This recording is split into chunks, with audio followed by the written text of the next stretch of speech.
Welcome to the ManTFup podcast. I'm Kimmy B. And Lenny. And a familiar face from season 1, my girl Kendra. Hello. Hold on, Kendra. Can we hear her? I just want to make sure we can hear Kendra. We can hear her. All right, perfect. So we're doing something a little different in season 2.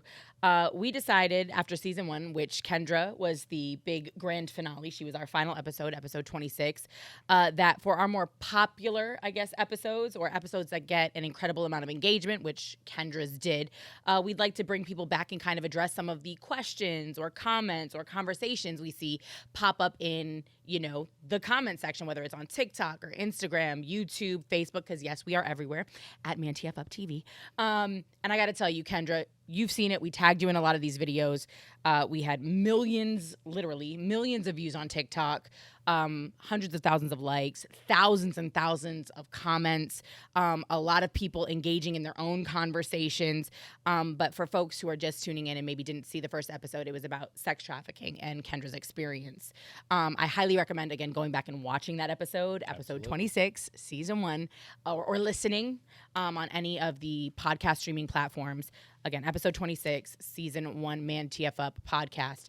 But Kendra, I don't know, do we need to do a little backstory? Because I know you definitely came prepared today to address a lot of the things that you saw in the comments, questions, concerns, things you felt maybe were left not fully answered after our podcast, or, you know, things that you saw that you're like, okay, let me expand on this. I don't know. Do we need a little backstory on it? I mean, I think you can give a little. We don't have to go through the whole thing. Yeah, but yeah. Give her a quick. A synopsis. Yeah. A synopsis of your sex trafficking experience. Yeah. That sounds nice.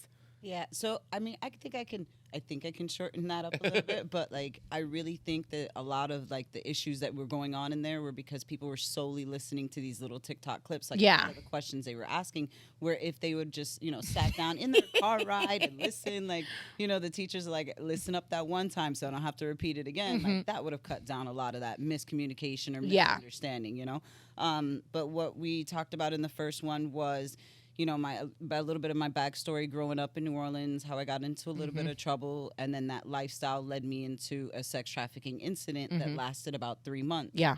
And I gave some details, and then, you know, I talked about how it kind of affected the person I am today and how I parent. So, yeah, I don't know if you want a little bit more than I mean, it's a 2-hour episode, and that's why we said, you know, give a synopsis. Watch the first yeah, episode. Highly recommend. And I will say this: most of the people I think that did really gained a lot of insight from it. We had an incredibly overwhelmingly positive response in the comments, especially on YouTube. That is something that I noticed. And they were telling other people, watch the entire episode, because we talked about a lot. We talked about, you know, safety. We talked about who's most, you know, vulnerable to being trafficked. We talked about ways to identify possible trafficking situations. We talked about your experience at length.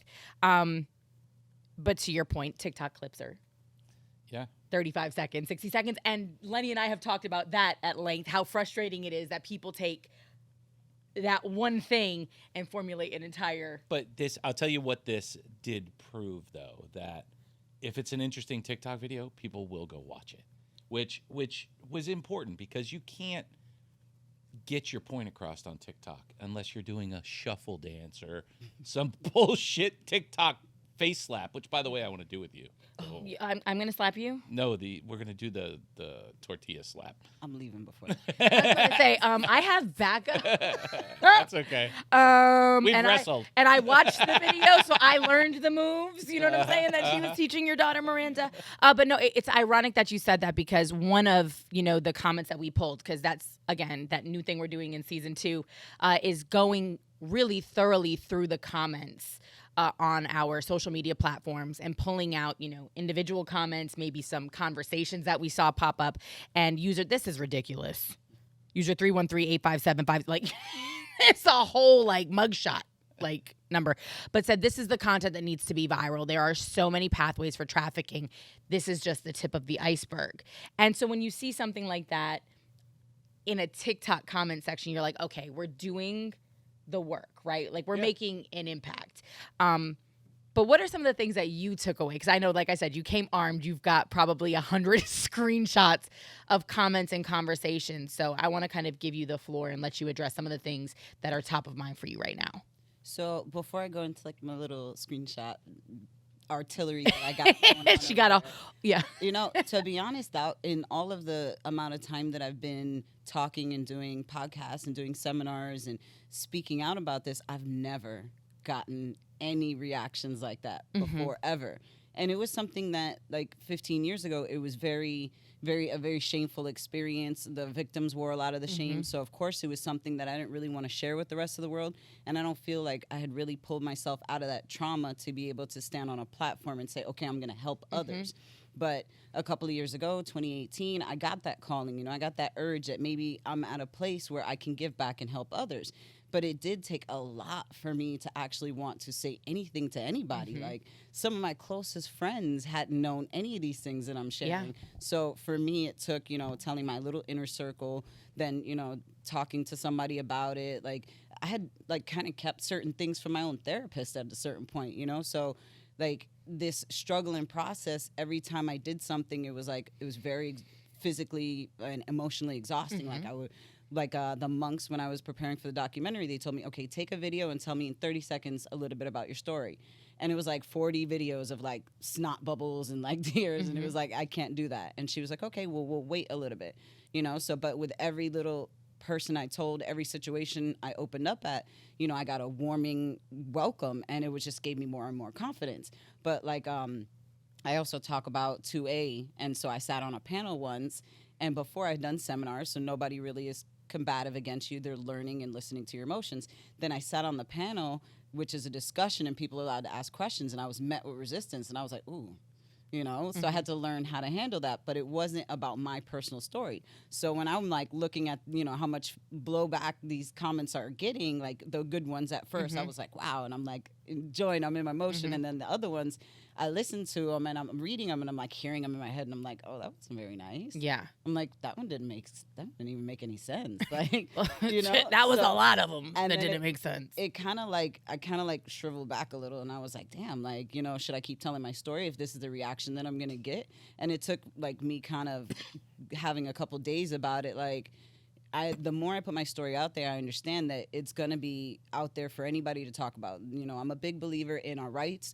You know, I'm a big believer in freedom of speech. You're allowed to say what you want, but you're also allowed to look the other way and not look at the podcast, not, you know. Yeah. Like, what drives you, what malicious intent inside you drives you to type those things? You know, if that's not what you feel, that's fine. Yeah. You have the freedom to go somewhere else. So I was a little taken aback by it, but, you know, like, I feel like I've been through so many other things in my life, and like, I don't want to say that sex trafficking wasn't a big thing in my life. Yeah. But I've been through other things that I think hurt more or hurt worse, and I've come to a place where I'm okay. You know, one guy was like, oh, you know, she's lying. She's telling a story. She's a bad actress. I'm like, I'm not acting. You know what I mean? I'm speaking from a spot of healedness, you know? Yeah. And Heaven forbid. None of your negative comments are going to take that away from me. Well, you know, I think that's, you know, that's a fantastic point that you're making, because people have this idea in their head of what a quote unquote victim should look like, should sound like, how they should behave, yes. right? And that's why I think you made it a point. The documentary you participated in, which is how we found each other and what made Lenny and I want to have you on the podcast, is called Surviving Sex Trafficking, right? It's not saying, hi, I'm a victim. It's surviving sex trafficking. And that's even something we use now when we talk about cancer, right? Like, you're not it's not a victim thing. It's, I'm a survivor. I'm a thriver, right? It didn't beat me.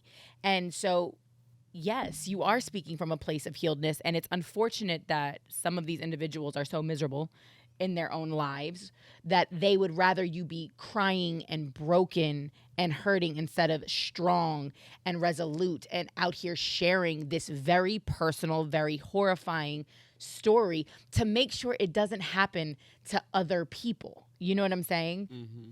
Like one of the comments said, out here trying to get famous. I didn't read that one, but I did. I have it. Yeah. Screenshot. You're going to get dragged. You're going to get dragged no matter what. You could be the perfect person, the perfect whatever. You're going to get dragged because people just have to hate. It's just the way it is. But I know you've been doing this for a long time, and I know this is something that has to continue to heal for the rest of your life. So seeing these comments and seeing this stuff, it seems like you're taking them better than you might have 5 years ago. Well, I think this was another part in that healing because I've never encountered this, and the fact that I was able to kind of put the phone down and stop looking at the comments. Like a couple of my friends were like, bro, why are you even reading the comments? You know, especially after they start to turn that way. But then going back and reading the comments later, it was like the good outweighed the bad on its own, because there's like 15 replies with like, did you get hugs as a kid? Like, yeah. Not even that. They came, but it just paints I think a bigger picture, Len, of where we're at in 2022 as a society and how far we still have to go when it comes to situations like this, when it comes to domestic violence, when it comes to abuse, when it comes to victimizing the victim repeatedly, you know, and that was what a lot of people were calling out. And that's the beauty of social media, because you can go and watch the documentary, but you can't read the comments. You know what I mean? There's no live tweeting happening, you know, while you're sitting in a movie theater. I'm at home watching it on you know, Amazon Prime. But this is a different situation. And this was 2 hours of just you. The documentary is an hour and you're sharing that space with 5 people. This was a movie of Kendra. Like, yes. In essence, right? When you think about, we talked about a lot of stuff. Yeah. But I do want to say there was an overwhelming amount of support for you, and there were so many men and women in the comments talking about your red flags are showing, not victim blaming. This is the problem. Like you said, did you get hugs? Like, my man, go ahead and log out now. They were coming for people's handles, Len. Like, you know, somebody was something stoner 69, and it was like, what are you, 3? Like, yeah. like look at your handles. Figures you would say some dumb shit like that.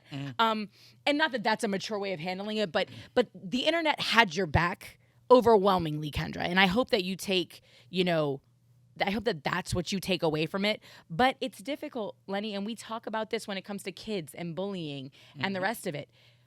It takes 10 positive interactions, 10 positive comments to negate one negative comment, right? So to Kendra's point, it's all this positive stuff, and then all of a sudden you see that first negative one, and it's like... Listen, it's one oops erases 1,000 attaboys.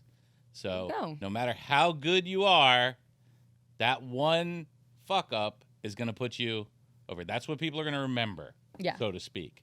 But I don't think that's what's going on here. I think what's going on here is you're getting a lot of people coming to your defense and understanding where you're coming from. So I think the change is happening. You know, there's always going to be bad people in the world. There's always going to be negative people in the world. I think overall, it's starting to get more positive. You know, you can't really take it as, you know, good and bad, good and evil. It's, you know, people either think positive or they think negative. You can get up every morning and go, fuck, I got to go to work. Or you can get up every morning and go, all right, I'm off to work. I'll be back later. I'll be done soon. And it's any struggle. Whether it be addiction, anything like that. You know, you have to... Len is the great equalizer. She's got the support. I've realized, like, Len likes to equalize everything. Like, well, but I don't know that is a fair thing to say to somebody who's been through something as traumatic. I don't know. Like, I don't know that that's the same experience. I think for the comments, because, like, I was reading through them, and... like, I was talking to somebody else about him, and they were like, well, you know, you just have to be, you know, nice and tactful with your response. And I was like, no, there's 2 sides to this story. You're either against sex trafficking or you're with it. Absolutely. You know? There are other situations where it's like, you know, I got to respect your opinions, your beliefs. And it's like, no, on this post, you're either against sex trafficking or don't comment. Like, yes. I'm really happy. That's absolute. That's absolute. You said that, because there was a lot of... Well, why'd you go to Miami? So if you don't know the story about Kendra was working at a place in Orlando. She meets a couple of people, clients, and you ended up road tripping in your own vehicle to Miami. But they were like, hey, we're going to Miami for the weekend or whatever. Why don't you join us? And you were like, sure. There's more to the story. Watch the first episode. Yeah. But there was an overwhelming amount of commentary on, oh, that's smart. Way to go. Oh, I'm Miss Independent, goes to Miami with strangers. And it's like, it was so wild because, again, if you watch the whole thing, I think you would have had a little bit more context to it. But it's like, at the end of the day, we're all entitled to make a bad decision, right? And you said, yeah, in hindsight, not the smartest thing I could have done, right? Like, but hold on, like, And who's to say that I did make a good or bad decision? Because I know sometimes they've gotten a call for a job that they might have gone, they didn't necessarily know somebody before, or somebody wants to go backpacking across Europe. Nobody tells them, oh, well, you went alone in another country. Like, there's risks that you're going to take in life, and that's life. You do these experiences, and I took precautions, and somebody took advantage of me. Like, I think that's where the distortion got lost. They were like, oh, you went unsupervised. No, I went and I was targeted, and somebody took advantage of me. That's the difference. And that's what I got, because I got in trouble. Somebody said, oh, you're victim blaming. I was like, I'm not. I'm doing the exact opposite. I'm actually saying, because I've made bad decisions and think about them now at my age and go, wow, that could have gone really, really bad. But again, it's like, we are having experiences. And when you think about them now, is it something you would want your son or daughter to do? Probably not. And hopefully you can arm them with the proper tools where they'll go, yep, not so much. But at the end of the day, that doesn't mean you quote unquote deserve, or it's your fault that you end up drugged in the back of a van and trafficked for 4 months of your life. Like, how does one equate to the other? And that was what frustrated me a lot with the comments, is there was a lot of like, well, she never went to Miami, then she wouldn't have had this situation. And it's like, no, because people with ill intentions will find a way, whatever that way is. Absolutely. So if something like they take from anywhere, so what are you going to say, that you're not going to go outside at any point in your life? Like, I took extra precautions, and when I said there that I was like, oh, miss situational awareness, everyone took that and spun it, and I was like, I was downplaying what I actually think is self-awareness and situational awareness now, as to where some people are just superficial, like, that could never happen to me, or, I'm well protected. You could always be more protected. You could always learn more, and that was the point I was driving home. I thought I knew it all, and because I thought I knew it all, it left spots of advantage. It left me with a higher risk of being a victim, instead of continuing that education, and always sharpening it and always practicing it. I was lax in it, and that's what happened. Yeah. Let me ask you this. Do you think they deliberately said we're going to Miami to make you feel more comfortable, that it wasn't a setup, instead of just saying, hey, why don't you come hang out at my house tonight? We're having a party over here at my buddy's crib. You want to come check it out? Do you know what I mean? Yeah. I mean, so I was saying that I wanted to go to Miami for New Year's. So, and they were in the club hanging out, and they were like, oh, you want to go? We can make that possible. Like I said, that devil shows up is exactly what you want. So I wanted to go to Miami. I needed something that was a little less intimidating than, the guy that approached me the first time. So it kind of just flew with the course of what he determined. Okay, these are her weak spots. I can take advantage of here and here and here. Like, if you're not so vocal about your plans, like we tell people nowadays. Okay, so that would have been like me posting to Instagram talking about I want to go to Miami back in the day. Yeah. And nowadays it's that geo-tagging location from one spot to another. You know what I mean? So, like, as to where they're not understanding about what I went through back in the day, just kind of fast forward it to 2022 and apply over these social media links, which kind of rolls into the cell phone of kids. The comments that I got about being a bad mom because I don't let my kids have access to cell phones. But like let's handle this. Let's go through the sex trafficking, because again, that's a whole other part of this that I think you and Len can, I think, have a field day with. I think that the as far as the trafficking goes, because you just touched on something too, just in speaking about leaving those spots of vulnerability, there were a lot of people that had questions, and they seemed genuinely interested in being able to identify possible trafficking situations, scenarios. There were a couple of people that were posting about, I don't know if it was their personal relationships, but somebody made a comment, I don't know if it's right here, but about an ID. Is that why some of them take our IDs from us? Do you think they're planning to nap? And I'm sure she meant kidnap. And that came from Sage on TikTok. And a lot of people were like, who, what, do you need help? People kind of swooped in the comments below that. What do you, your first thought when you see a comment like that, what is your first thought as somebody who's been through what you've been through? So the more I get involved in the work I do, it leaves me with two thoughts. It could possibly be, one, somebody who's in a situation they don't know that they're in, or two, it could be a trafficker who's posing as a victim. Uh-huh. So a lot of times they will take, another standpoint just to kind of flow and mingle in conversations to gain comfortability with other people, because again, now they're using social media as the ruse, so they're able to fit on a profile what you're looking for or what's okay. But reaching out to those people, because I've seen a couple of things on social media sometimes where they jump on their stories and they're talking about issues they're going through or something they just saw. It's always good to go on social media or to call somebody immediately when you're in a situation, because then you can kind of get some background. Somebody can see what's going on in your world, but you can also ask, and then like that person never answered. So, I really hope that person really does respond so we can get them the help that they need, because I don't know anybody that's going to take your ID, not your workplace. Maybe they'll take a copy, but they're not taking they're not ID. taking your actual physical ID. Like we talked about earlier, boyfriends don't take IDs, so it's a suspicious comment, but then the lack of not answering is either that concern, like did something shut her page down, or was it someone else actually, Got you. Just kind of fishing for their own information and trying to make themselves seem a part of the conversation with possibly nefarious intentions. Interesting. The other thing, somebody commented about tattoos, and apparently there's some theory on the internet that tattoos make you less likely to be trafficked.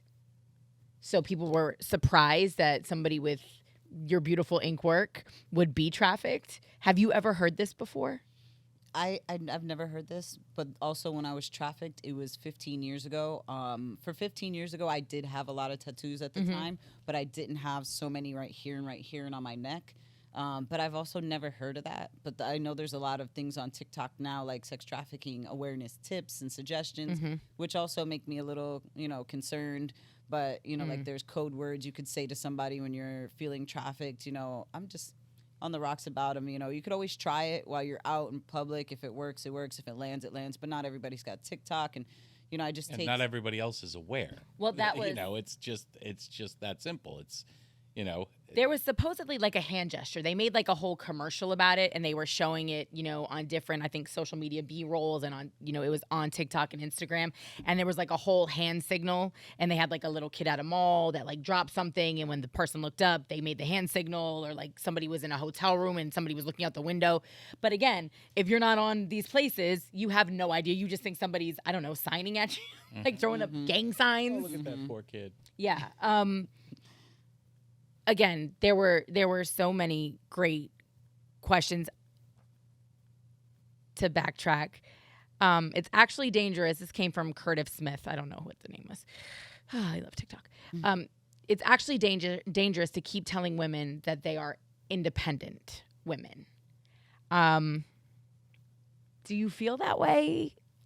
Do you think this has any correlation to trafficking, or would it happen regardless? Because that was kind of a recurring theme, in the initial, in the TikTok post where we were talking about your story, like how this all kind of transpired. I think it's weird. I think statements like that are weird. Like, I mean, I don't understand how you come to even type a sentence like that. Yeah. Like it's wrong to tell a woman, like, this 2022, you know what I mean? Women aren't fighting for independence anymore. We're leaders, we're CEOs, you know, we're the bosses. So I don't even really understand where that comes from. And then again, I feel like your red flag is showing. Like some of these comments, like I really sat and thought about them, that they're so weird and they're so malicious sounding. I'm like, I wonder if that's a bot. I wonder, is that a real person? Like what makes somebody type something like that? But like, so a week or two after we did our podcast, my street actually got shut down for like a standoff in Hollywood, and this guy across the street was suicidal, and he went on Facebook and made all these insane rants, and these rants were talking about independent women and this and that, and I was like, oh my God, like I lived across the street from this guy for all these years, but I've never seen him,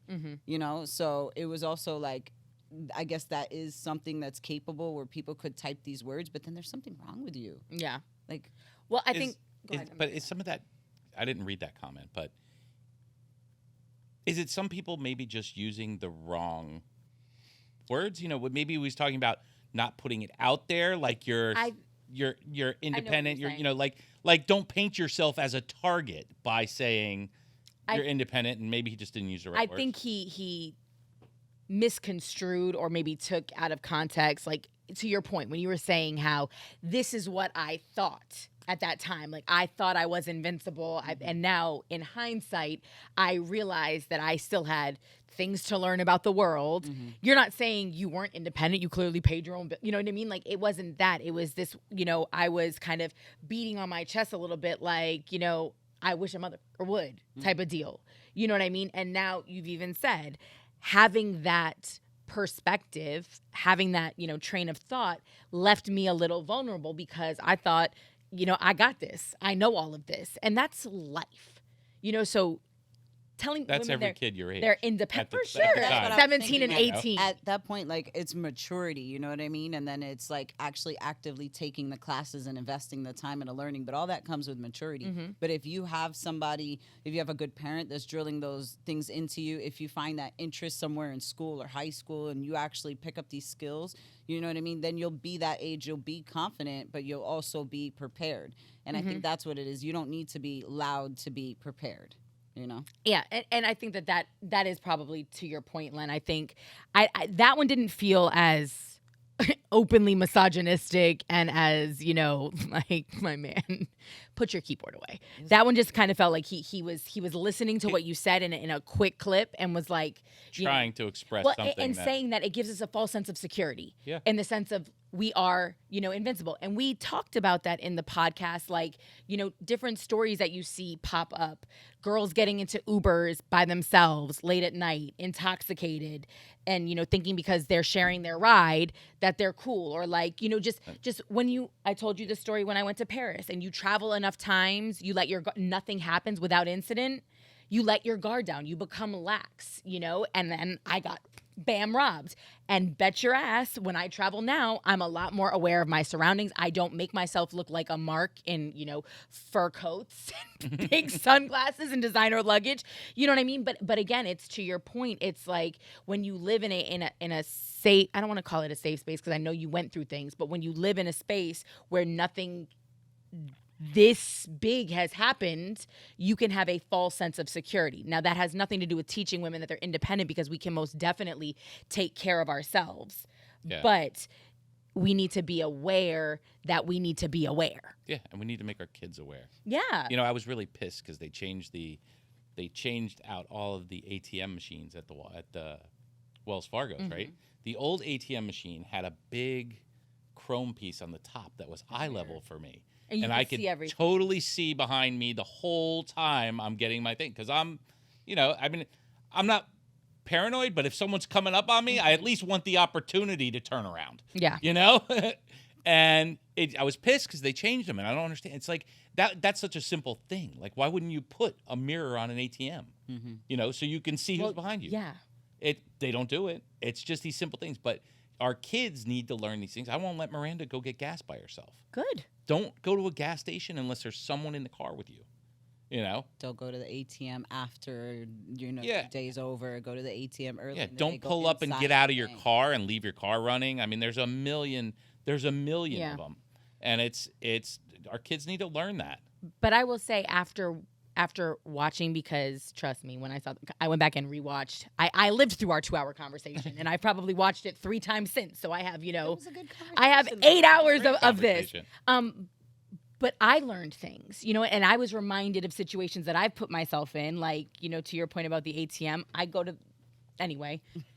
there's one that I go to, and recently there was just a random car in the parking lot, and it was a little bit later. And I made the conscious decision not to go to the ATM at that time. You know what I mean? Just because I was by myself and it was late. It wasn't dark out, but it was still like there was just a person sitting in a car. Like, I'm good. I can get cash out later. I can deposit this later. I can take a picture of it. But that's what I think is the benefit to conversations like that. So despite whatever negativity was there, and I'm not mitigating that at all, I chose to definitely focus because when I went back again, because I was hot, bro. I was hot. I was like, I told somebody stop being a dick. I was like, what are you even saying right now? Like, crazy person. And I was like, did you watch the whole episode? I was like, hello, they had show. She said X. Anyway, but there was so much support for you. And then honestly, there was so much, interest. And there were so many people that were so inquisitive and like, oh my God, I didn't know this, or, that's such great information. And this is how I think we arm young men, young women, to be more prepared at an earlier age. Like when they sit down and amongst the dance videos and the tortilla slap videos, they all of a sudden come across a Kendra story, right? Mm-hmm. Now they're thinking differently, right? Maybe now they're not going to the gas station by themselves. Maybe now when that older dude is trying to holler at them, you know, and it's mainly on social media, it's in the DMs and it's in this shady way, maybe they're thinking twice about what their motives might be. Mm-hmm. And that was what kind of led to the phone conversation, and there's a lot to unpack in that. So I want to ask you, you know, let's talk about the misperception again of who is at risk to be trafficked, because there was a lot of that. There was just a lot of ignorance in the comments. God bless their, bless their hearts. But people definitely have an idea of what trafficking looks like. And again, it goes back to Taken. It's Liam Neeson, it's the bad guys and the air and there were some folks coming in and really kind of doubling down on what you were saying. Like, no, it can be family members, it can be boyfriends. In fact, in many situations, it's going to be people you know or have run into or have some sort of association with, yeah? So, I mean, there's a lot of higher risk. So for boys or men, the younger they are, the higher at risk they are. Mm-hmm. And that gets negated a lot. People like to look at just, women and children. And I think that they need to understand that the children include boys and that children include young boys and young teens as well. So the young boys will get taken a lot of times, and the young teens will get coerced into it. Mm-hmm. So that's why when I'm doing these seminars, they're like, "Oh, do you want me to bring your daughter and your son?" This is information for him. And then not only that, like sometimes when I do seminars, they'll be like, "Oh yeah, my son's, he's just hanging out," and I'm like, "Okay, but I know he has friends that are girls." So if I don't arm him with that information, he sees it over there, you know what I mean? Like he could be that person that could make that potential difference. So everybody needs this information, you know what I mean? Parents need it, men need it so that they can, and like there's a lot of situational awareness in these seminars so that there's stuff that they gain as well for themselves. I go over a lot of things like about legality. I go over a lot of things that they could teach to their nephews, to their nieces, you know what I mean? So it's really something that everybody should be involved in. Everybody should be listening to. 14 to 16 are really high ages for teens to be victimized and taken. But for women, it can go high into their 20s, and it can go even higher than that. And we're just talking about sex trafficking. Like human trafficking is a whole different, ballgame. And does everything have to involve kidnapping? Like, because I think that was the other kind of part of the conversation. Like, you were taken, you were kidnapped, you were put in the back of a vehicle while you were literally unconscious, so you were drugged first, all of that. But I know we also touched on some situations where, trafficking can be happening in a household. Like, once you got to where you were going, like, you guys were settled down. You were in an actual house that this person was able to rent, and you were kind of, quote unquote, operational out of there for an extended amount of time.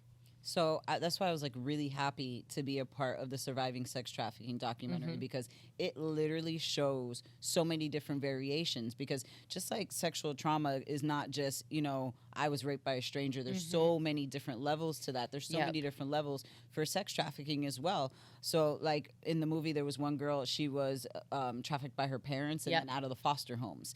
And then somebody from in another country who had to do it to be able to survive. And then another girl who thought she was going on a great job opportunity. And then another girl who thought locally that it was a good job opportunity, So it's like there's so many different versions and so much to unpack there as far as like how they try to reach you, that people are so naive. They think it's one dimension. I'm like, no, look at, it's in each category, they're going to look for the weakness in it.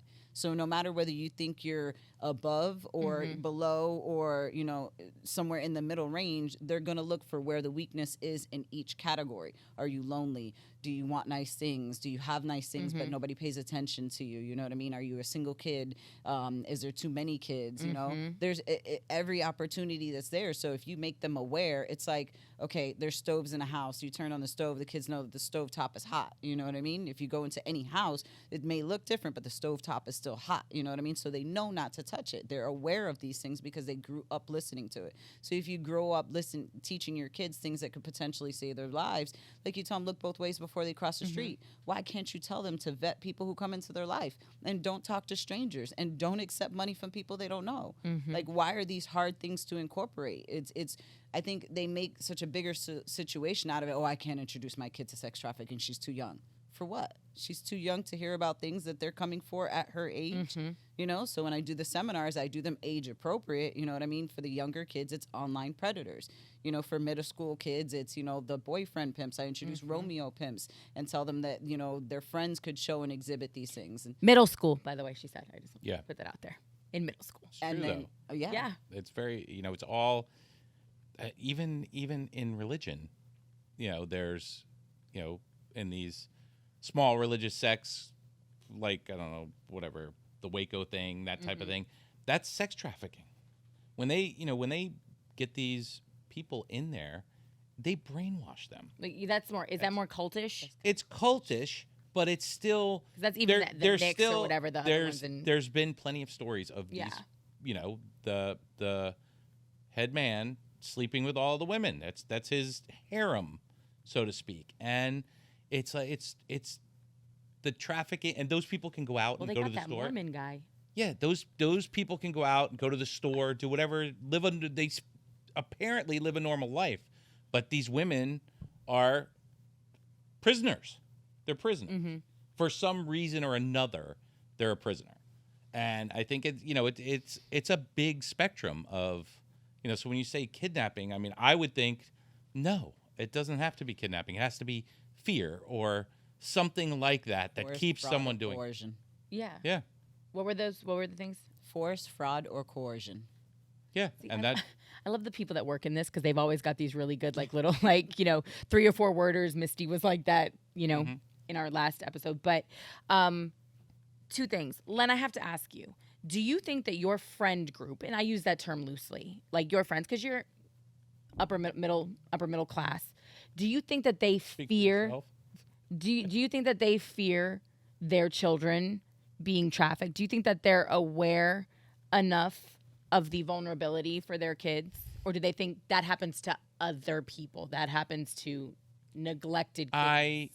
I think for the most part, and I can't really speak so much for the middle class, but I could speak for some of my friends who are, you know, I mean, I have a lot of friends who are, I would say, more blue collar than white collar. Okay. You know, I have more blue collar friends than I do white collar friends. No, they don't have a fucking clue, and they don't think about it, and it's not something that, you know. And me, we talked. You met my kids.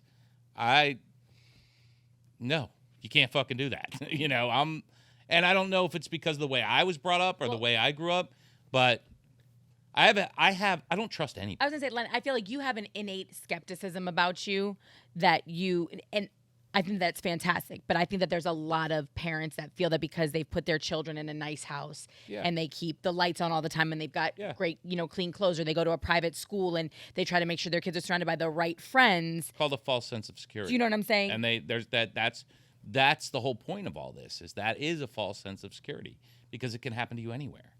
I mean, you know, it goes back to, like, fear. You know, someone will put something, everybody's got something they fear in their life.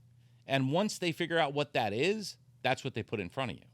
Because, you know, whatever's going on in the world, everybody's scared of this. But meanwhile, you have a better chance of dying if you walk across Sterling Road. So, you know, it's fear, and it's what people choose to be afraid of. And I think, to your point, that most people live in a bubble. Well, they live in a bubble. And that's what I'm saying. Including my friends and their kids, and, you know. Empowering young girls, which I think is when I correlate empowerment, independence, right, is educating them. And I have to say, I'm sorry, because I know that frustrates you, because I always focus on women, and I should not do that. But, like, empowering young people, men and women across the board, you know, is through education, through awareness, right? And that's what you're talking about. So it kind of disproves this dude's entire, you know, comment about we should stop telling girls they're independent, because if we give them the proper tools, empowerment is exactly what is going to make them more aware of these situations. But we, for some reason, we think we're doing a service by protecting, whatever protecting looks like, right? But we're actually doing a disservice by not having the open, honest, very real conversations. I guess as a parent, that goes to that protecting and educating, I think, are two different things as a parent. You don't know what you don't know. You know what I mean? Yeah. I don't blame any of the parents that don't know. And so, like, looking at the other end, like the poverty spectrum of it, like, to be honest, in those households, nobody's saying the word sex trafficking. And like, so one of those comments in there, the girl was like, "Oh, that's not pimping." What was that comment? Do you have a screenshot? Oh my God. She said, I think I do. That's love? That's not like, pimping. Pimping is real love. Or did she not say that? Like, there was a comment regarding pimping that was... That what I went through wasn't pimping, that pimping is optional. It's a lifestyle that she chooses. So now, on that end of the spectrum, I would say that she's groomed in essence. You know what I mean? And there's that argument where sex work, you know, is a conversation. Legal sex work is a conversation that I try not to enter too much because you always, like I said, going back to the freedoms, you have the freedom to agree or disagree with something. And I don't necessarily always agree with sex work because I believe that, you know, you can aspire to be something better in life, not with taking away from what they do. If that's something you enjoy doing, that's your right, that's your freedom. But on my end, from my beliefs, I would love to motivate somebody to do something better than what that is, than prostitution, porn, OnlyFans, any of those things. You know what I mean? There's so much better that you could be doing with your life. But again, that's my personal opinion, and I don't want to be attacked for it, but that's my personal opinion. So, I'm sorry. No, you're good. You're good. But I think, I think to that point, there is... But she mentioned grooming. There is women that do that and are very independent. And take their money. And buy real estate. Take their money and Bitcoin do good with it. But I think the majority of those women have a boyfriend at home that's sending them to work and sitting there playing video games and collecting the fucking money. Okay. And it goes back to, what was the song? Who was it? I don't know. Bitch better have my money. You know what I'm saying? What the fucking song is that? Lenny with what the song is that? It's ODB. Yeah, there you go. Yeah. Yeah, you know what I mean? that's groomed. And I think that's a huge sector. Yeah. Of and especially here in South Florida. But to that point, and to talk about grooming, because that was another part of did you want to expand on that? Or you okay, go.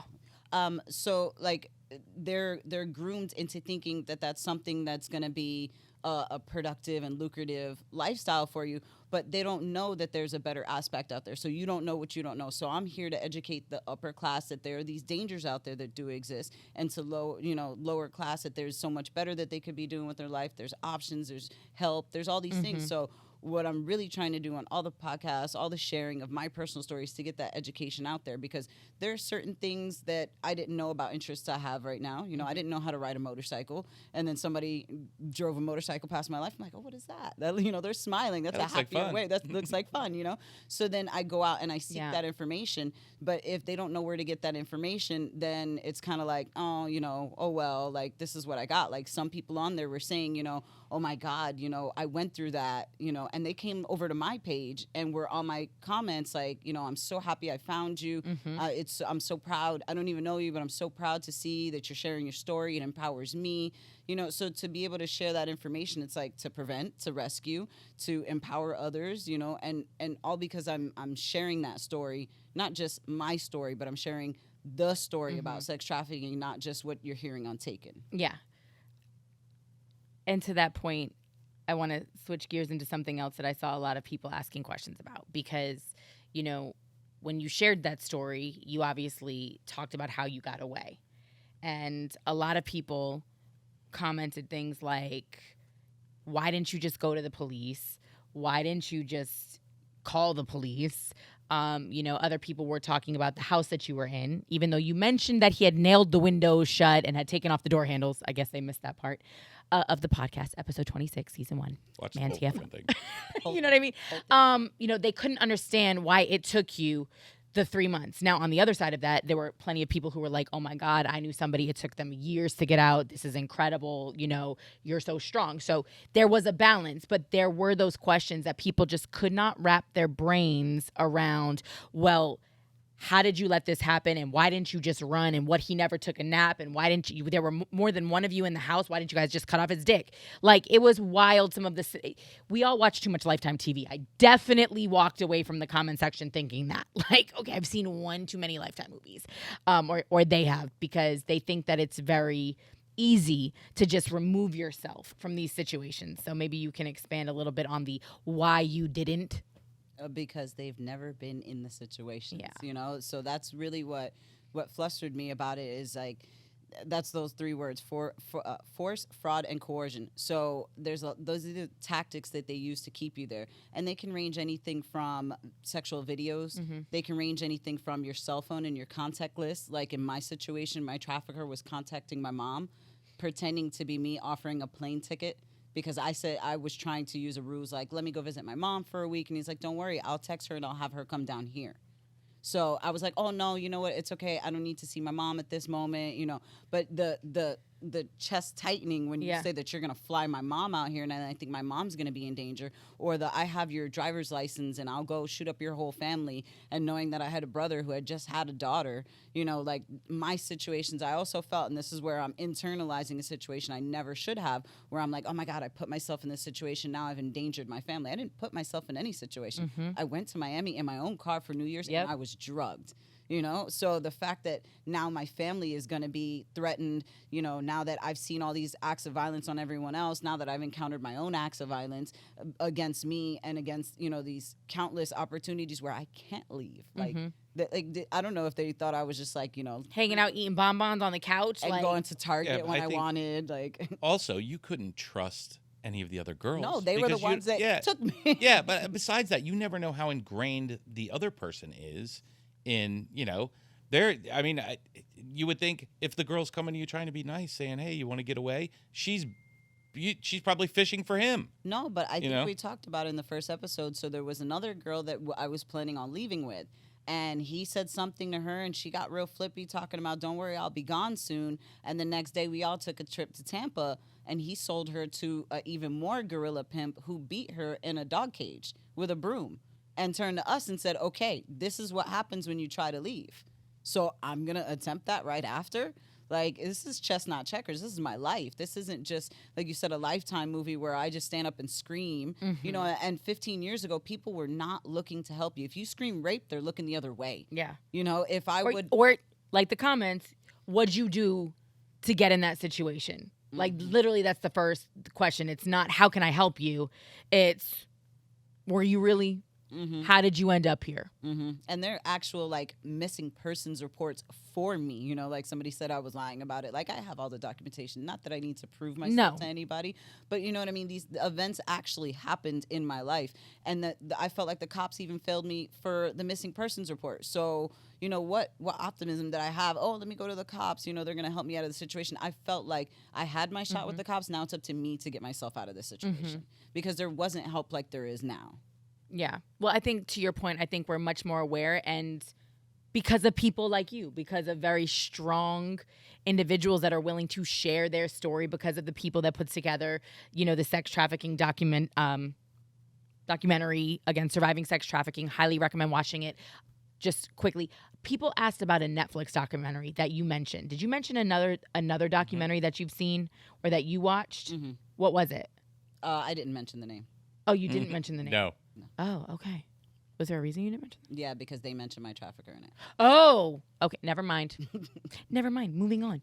I just Can't remember, get that answer. Sorry. But the thing is, if you go onto Amazon Prime and you watch Surviving Sex Trafficking, they'll give you a list of, you know, similar or related movies, and there's an abundance of them out there, you know. And the people that produced yours actually have another one. They have multiple documentaries, and they're both, you know, they're incredible, because I kind of went down the rabbit hole after watching Surviving Sex Trafficking. Yeah. That's how it goes. Like, that's how I found the girls. When I watched that other documentary, I went down a rabbit hole that night because I was like, wow, he had been out after so long, which also was some of the questions people asked me. Was he arrested? No, he was not, because when I went to the police station, they shamed me, they ridiculed me, they treated me like, I was taking up their time, and it was just a big inconvenience to them. So when I left the police station, I went to therapy and I put it behind me. And I found out 10 years later that he had been arrested for a different charge a couple miles up the road from my house. Yeah, literally in Miami. Now, somebody did make a comment about cops being involved in a lot of this. And you never said that in the first podcast, but you definitely kind of alluded to it and kept it moving. It was like you paused yourself, but I don't want you to do that because I know you have friends in law enforcement, and I know you work closely with people, in uniform and LEOs to do incredible work. So that is not what we're saying. But we know that there's bad apples in every bunch. When people make comments like this, and like I said, the person literally said, hello, that's because the cops are involved in this. In what way? In what experience? We saw obviously that they don't make it easy for victims/survivors to even come forward because they're not necessarily accepting of your story, your facts, your truth. Again, there's that stigma to you must have done something to end up in this situation, or, you went with them willingly and now all of a sudden you don't like what's happening to you. So now, it's sex trafficking. You know what I mean? And hopefully that's getting better. But in what ways have you experienced beyond that people with the power to stop it are actually enabling it? So all of those things you said, I think are, they're things that have happened. They're things that, happens at like a superficial level. I don't think they're in any cahoots. I just think that's their laziness, lack of training, lack of caring, lack of sincerity. But there are several other cases of, like you said, the bad apples, and they go from police to detective to judge and the list goes higher and higher and higher, So you always have to be careful about who it is that you're sharing your story to, get the support of, like a local nonprofit or like a family member, somebody that's got some legal advice. But you do have to proceed carefully when you're combating anything against sex trafficking because it does go so high. So like my Instagram, before I shared our podcasts, like my Instagram, I was getting like 1,000 maybe every 2 weeks. It was growing and growing. I have been shadow banned so ridiculously hard. I lost like 2,000 followers after I started posting all of our podcasts. I swear to God, people who will tell me that they never see my page anymore, regardless of how much I post. They never see my stories. So like I've been having to like mix in other types of posts just to bring my page back up because Instagram's like burying me. Why? Because it's a private company, and the people who are at the top don't want this type of stuff. Are they involved in trafficking? Is that what you're saying? It's not. And I'm not, you know me, I'm not the conspiracy theorist. That's not what I do. I mean, I've watched the Epstein. Were they on Epstein's island? No, that's not. I don't know. No, but I mean, I've watched the Epstein documentary, so I know what you're talking about line. as it gets higher. They probably have a list of things that are bad for business. And bad for business means, hey, am I involved in sex trafficking? No. But I might know somebody who is, or it might affect my bottom line, so...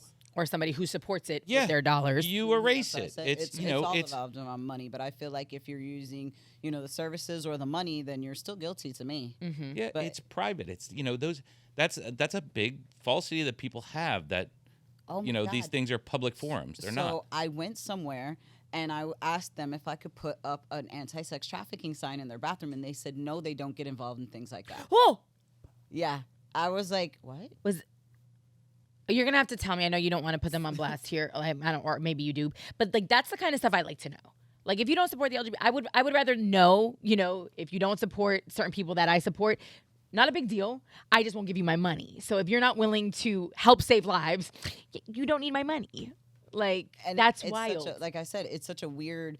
Like, I didn't ask you what your political party was. You know what I mean? I didn't ask you what religion you are. Like, I didn't know there was another side to the story. Well, like you said, you're either against it or... There is another part to the social media thing, though. The social media thing is not moderated by people, not by living beings. It's moderated by a computer, and the computer has keywords that it looks for. So if we repeatedly said sex trafficking in the podcast on social media, it could flag it as something that's, just like if you say I have a bomb on your phone, someone hears it. An algorithm picks it up and puts hey, this conversation might be bad. So they will. Come on, look at the difference on how well it did on you guys' Instagram versus TikTok. And the same for mine. Like, Instagram drowned it. And on my Hustle Queen page, I don't always post everything about sex trafficking. I actually post, like, a lot of guns, a lot of, trips and stuff that I do, education, security. And I keep a lot of that stuff for my Liberation Team posts. So when I started posting it to Hustle Queen is when it started getting chopped at its knees. And I was like, oh, I see what you guys are doing. It's the algorithm picking it up. It's it's a preset thing. But that's so disappointing to me, because it's like, this is the stuff that saves lives. When people come for social media, it's because of all the negativity, right? And then you have people who are genuinely trying to help individuals, who are trying to educate and make them aware. Like, what could you possibly find flaw with in this conversation? Like, I guarantee you, it's going to save somebody's life. It's going to keep that podcast, and I'm not trying to gas us up because it was us. It would have been wherever Kendra was. Mm-hmm. It's going to keep somebody out of a situation that could negatively change their life forever. Well, I mean, listen, this goes throughout the spectrum. You learn something new every day in your life. If you don't, then you're not awake. Mm-hmm. Okay? It's just the way it is. But this whole thing, you can learn it too. Nobody gives a shit at the top when it comes to money. There's more people out there that don't care about this because it's not relevant to their life than there's people who care. But it gets views. Like, that's what I just don't understand, because from a money perspective, like, again, when we look at TikTok or whatever, like, it clearly gains people's interest. So if that's how you're monetizing, right, you would think you would give the people what they want. And as much as they want, tortilla slaps across the face and they want ass shots and the rest of it, they clearly are seeking knowledge and empowerment. Like, people live, again, it's why Lifetime is still around, right? Like, people love to see these stories. And I'm not comparing you to a Lifetime thing, but, like, we're enthralled by, like, this dark, devious side of the world. But it's like, if you can share a story where somebody actually came out the other side and then empower people with tools to keep themselves from going through it, because it's like now everybody who follows us knows somebody. They know somebody. They know Kendra Geronimo, right? Now nobody that's watched this can say, I don't know anybody that happened to, right? Because they know Kendra. Mm-hmm. And they have access to Kendra through her social media. Like, that to me is a game changer. So it frustrates me that, the higher ups, like, I don't see how that's bad for business. I don't get it. Listen. It's stupid. Plain and simple. That's just stupid. That doesn't make any sense. There's a lot of people who just don't give a fuck. And there's a lot of people that are involved in it too. Yeah. I think that is probably, that right. So they're not going to promote anything that's going to help the cause Make overall. People aware. Great. No. Because every time you see it in social media, every time there's like a big rise of it, like, oh, let's stop this, then there's something else that happens, Yeah. Talking about a slap, I think it was the Will Smith slap that broke up the little rise we had a couple months ago. Mm-hmm. And then it was like, wait, was anybody talking about this lady who didn't have to say everybody who was there? No. Yeah. Like, what even happened to that? Nobody's even concerned about that. They gave more about, well, what did Jada say, to Will after than they actually did to this lady's not giving out people who were actually victimized. Look, people. A puppy. Well, no, I mean, and I would say that those conversations have definitely, those stories, the Me Too movement, whether the Harvey Weinstein thing has lost steam, it definitely made people more aware of what was going on in Hollywood. That was a gateway. Yeah, the Epstein situation and the documentary that came out, and now you just saw that they dragged the Victoria's Secret dude. Did you see that? There's a new documentary out it's called Victoria's Secret. And it's all about the owner, and you would probably know his name, but he owned, obviously, the Limited, Victoria's Secret, Lerner. He's Abercrombie & Fitch. He's this rich dude from Ohio who's also that's the guy that supported Epstein. Yeah, he's in the Epstein, but this takes their whole relationship a whole nother level. Yeah. He was Epstein's money. Yeah, but this is like even in the Epstein documentary, they expand on this. It's all about that, but then it goes to body image issues. It goes to what was happening to these young girls that were working for Victoria's Secret. It talks at length about how, the fraudulence or what, again, you're wooing people, you're selling big dreams. And then these girls that are really second or third tier models are being sucked into this underbelly world, where they're just being distributed at a whim to very wealthy power players that are surrounding these very wealthy power players. So, I mean, it's again, every little bit to me helps. And whether they try to shut it down, like, again, it's good for Amazon's business. It's good for Netflix's business because that means more people want to see it, right? Mm-hmm. So while Instagram might be trying to squash it over here, somebody else is saying, well, we can make money over here, so let's put it out there. And every little bit helps. Every time you get on a podcast, every time you speak to somebody, every time you do a seminar helps. I want to go to the grooming thing, and then we're going to talk phones because I know that's very important to you, and I think we should end with that because there's many facets.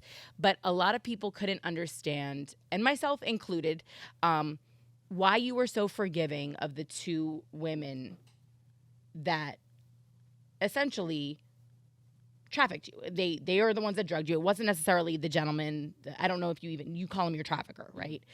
It wasn't him. He identified you, but then he sent these two chicks in, he sent these two women in to do his dirty work. And when I called them horrible human beings, you were like, skirt. Like, I'm not going to go that far because unless you've been in it. And a lot of other people were like, fuck them, and these bitches are grimy, and, women can be traffickers too. And I don't think that you disagree with that, but why were you so willing to kind of forgive them and not necessarily hold a very deserved grudge against them?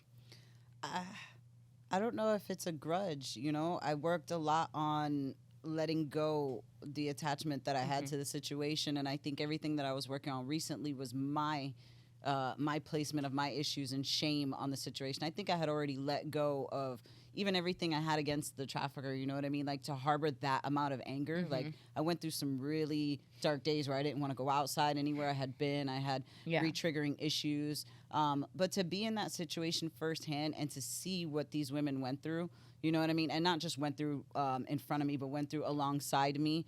And to see the depth of the amount of grooming that it took to break some of these girls. Like, one of them he had for years, and he beat her like every day, and he beat her so severely like every day. And like, I can remember one time where he put the candle in a pillowcase and beat her like severely, and then kicked her in her crotch so many times over and over. I had to clean up bed sheets, I had to pick up her, I had to ice her wounds, and then I had to tell her that she had to go to work the next day.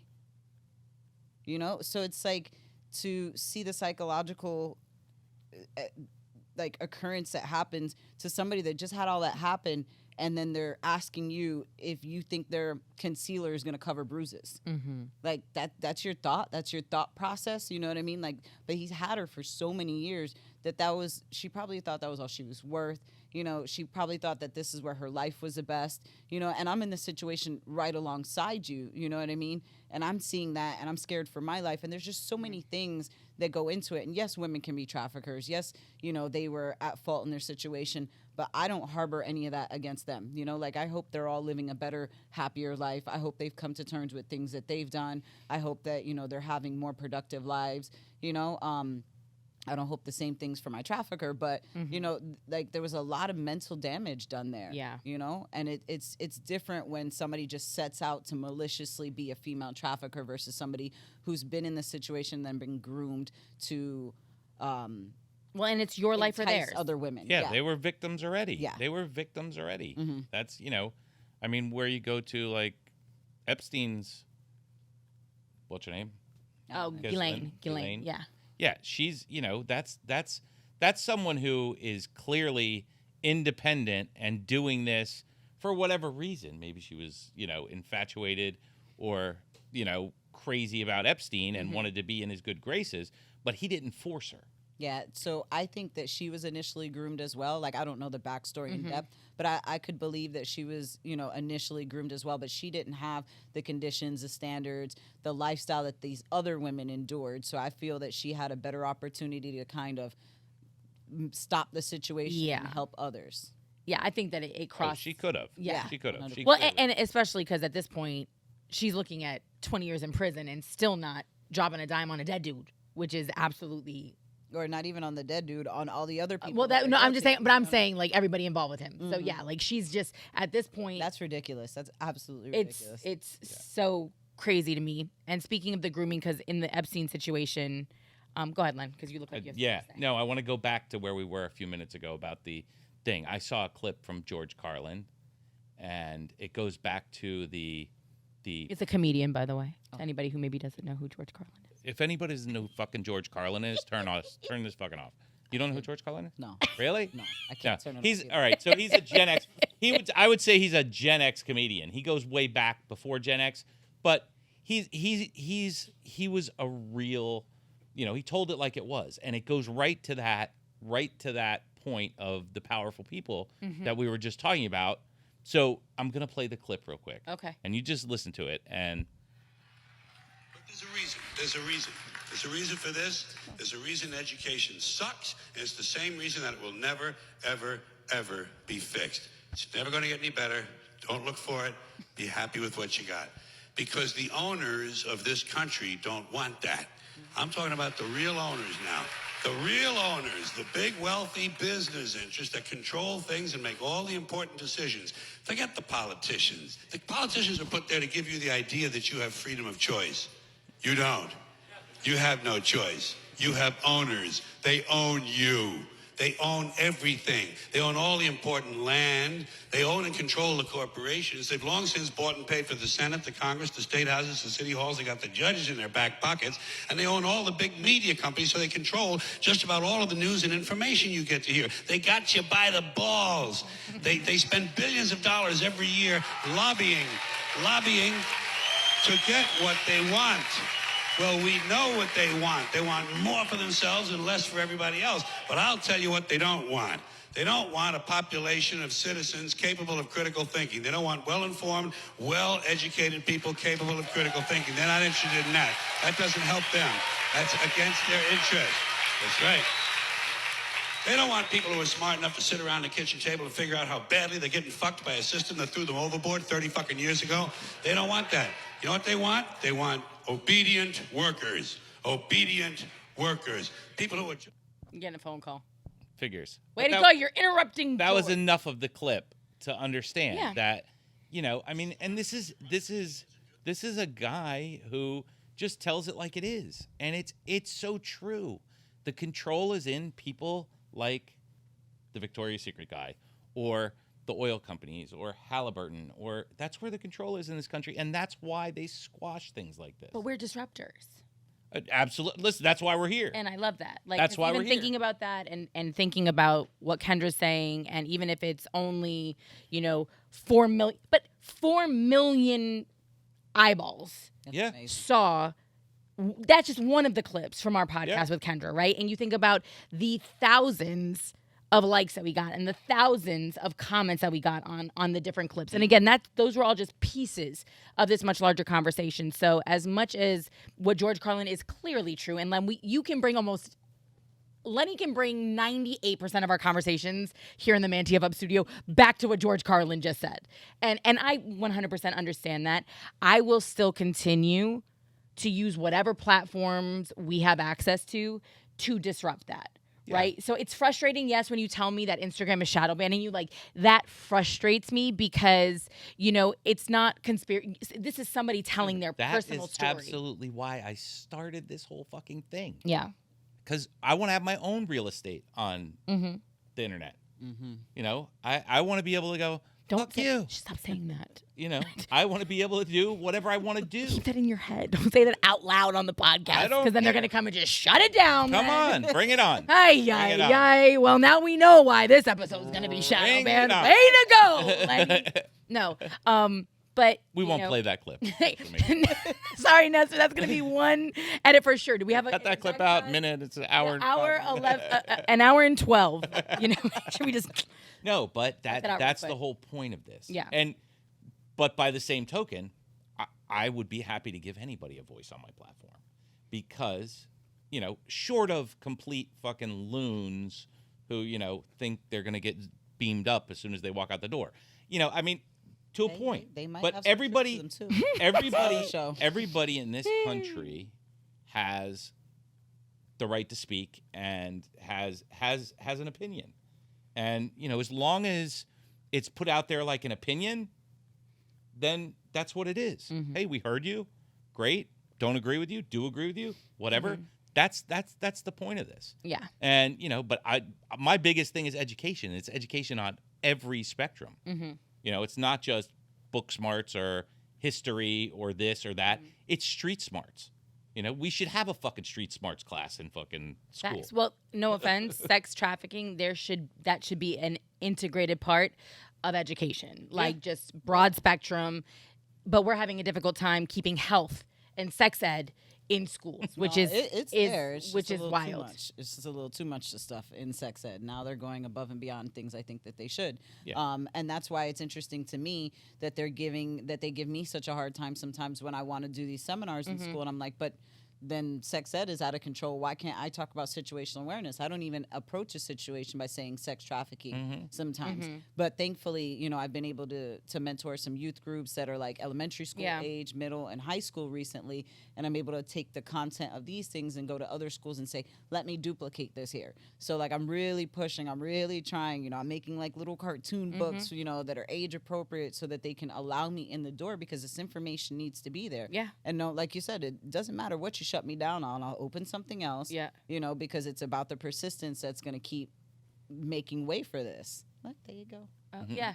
I'm surprised that you said, though, that sex ed, and I don't want to unleash that can of worms, but like I go back to referencing the Miami-Dade situation that we just had, where they wanted to ban the books that were talking about emergency contraception, some STIs and things like that. But unfortunately, Kendra, and you have kids that are in middle school and even high school, and you have a whole grown-ass adult, you know, son. Yes. I mean, awareness in all of this is important. Like, they're having sex and they're intimate with people in middle school. It is what it is. Like, this is, and if you think that they're not, then you are living literally under a rock. Sorry, parents. And if it's not your kid, it's a friend of your kid, or it's somewhere around them. And not talking about it and making it so taboo is what I think allows people to access them, and then giving them this, right? When we talk about them having a phone. So I can't talk to my parents about it. They're not teaching me about it in school. And then these predators are sliding into DMs, the Romeo pimps or whatever, you know, these older boys that have, again, nefarious intentions. And now there's no place that's discussing these very important issues when kids, boys and girls, are most vulnerable. Like, that is how the Epstein situation steamrolled out of control in Palm Beach. You know, you had underprivileged girls that needed money or whatever the case was, wanted nice things. You know, think about where you live. And there's a huge disparity between Palm Beach Island and literally just across the bridge, as there is east of 95 in South Florida and west of 95 in most cases. The Sands, you know, Davie, Weston, and the rest of it. But, you know, those girls ended up grooming their friends, right? Like, that was a huge part of that whole story, was they would get to his house, Ghislaine would target one, and then she would use them to bring in their little high school friends. And these girls were It's 13, a pyramid scheme of 14, sex trafficking, basically. you know, and they would get paid for you get 400, she gets this much, you know, if she comes in and does the service. And then once we've rolled through her, then we send her back out, and pyramid scheme. But I feel like if you're teaching it, and there's clearly, You know, by not teaching it, you're also giving power to the predator. yeah, that's Because by making it what I'm saying. taboo, that's what I to just- your point. I get it's what you just said, but not in the way I said it. Thank you. Not in the way I said it. We're saying the same thing, but yeah, you're empowering them, you're giving them, because now a girl is scared if she gets raped to say anything, or to say, hey, you know, Or she Uncle- can't Uncle Bob identify touched that me. this You know, is it's- what's happening to her. Yeah, If- but if- I think there's something that's lacking in parenting. You know, because like what we were talking about with sex ed, like sex ed, the growing up has been, here's what, you know, the organs are, here's what this is. Yeah. And I think that that's what is the most efficient for what should be taught in a school, because anything other than that, I feel like is a parent's responsibility. And if parents are lacking, that's something that parents should, you know, there should be more parenting classes. Like, how do I talk to my kids about this? Which there are things that are there, you know what I mean? So if you're a proactive parent, like I did the due diligence, I had these talks with my kids already, you know a what lot I mean? of parents don't, though. But then, and that's the problem, you know what I mean? Because, and that's where that lack of communication happens, and that's where that openness for them to be taken advantage of happens. It's like, how do you get to a place where you have a 16 or a 17-year-old girl that still thinks, or a guy that thinks you can't get pregnant the first time you have sex? No, you need Like, to talk no, to but your this kids is but about this at is their but first this is a period. very real situation, like, you know. And unfortunately, again, when you're talking about a country that is now headed very much in a religious zealot direction as far as some policy that's happening, and I think you two probably feel very similarly as far as government overreach and what is the responsibility of a parent. But I'm just looking at it, you know, that to me is basic anatomy. Like, that's very basic. I'm not telling you to, like, talk about positions, for God's sakes. That's not the conversation you should be having. But in This California, is missionary, and they're teaching about how to, like, do mutual masturbation to not have sex with to not have actual sex. They're teaching how to put a condom on by bringing in, like, a fake banana and teaching the kid how to put on a condom. Like, I'm sorry. Like, there are some things that I think should be left between your father and might- son. I mean, they've done that in in a lot of private places. room. But you don't want your son to know how to properly put on a condom? That's what Listen, their dad is for. that's fine. Except, what about the kids who never even thought about that, or who've never experienced that, or opportunities Yes, and I mean, options for you them. know, you have to think. Lenny, when did you Especially start high school. thinking about sex?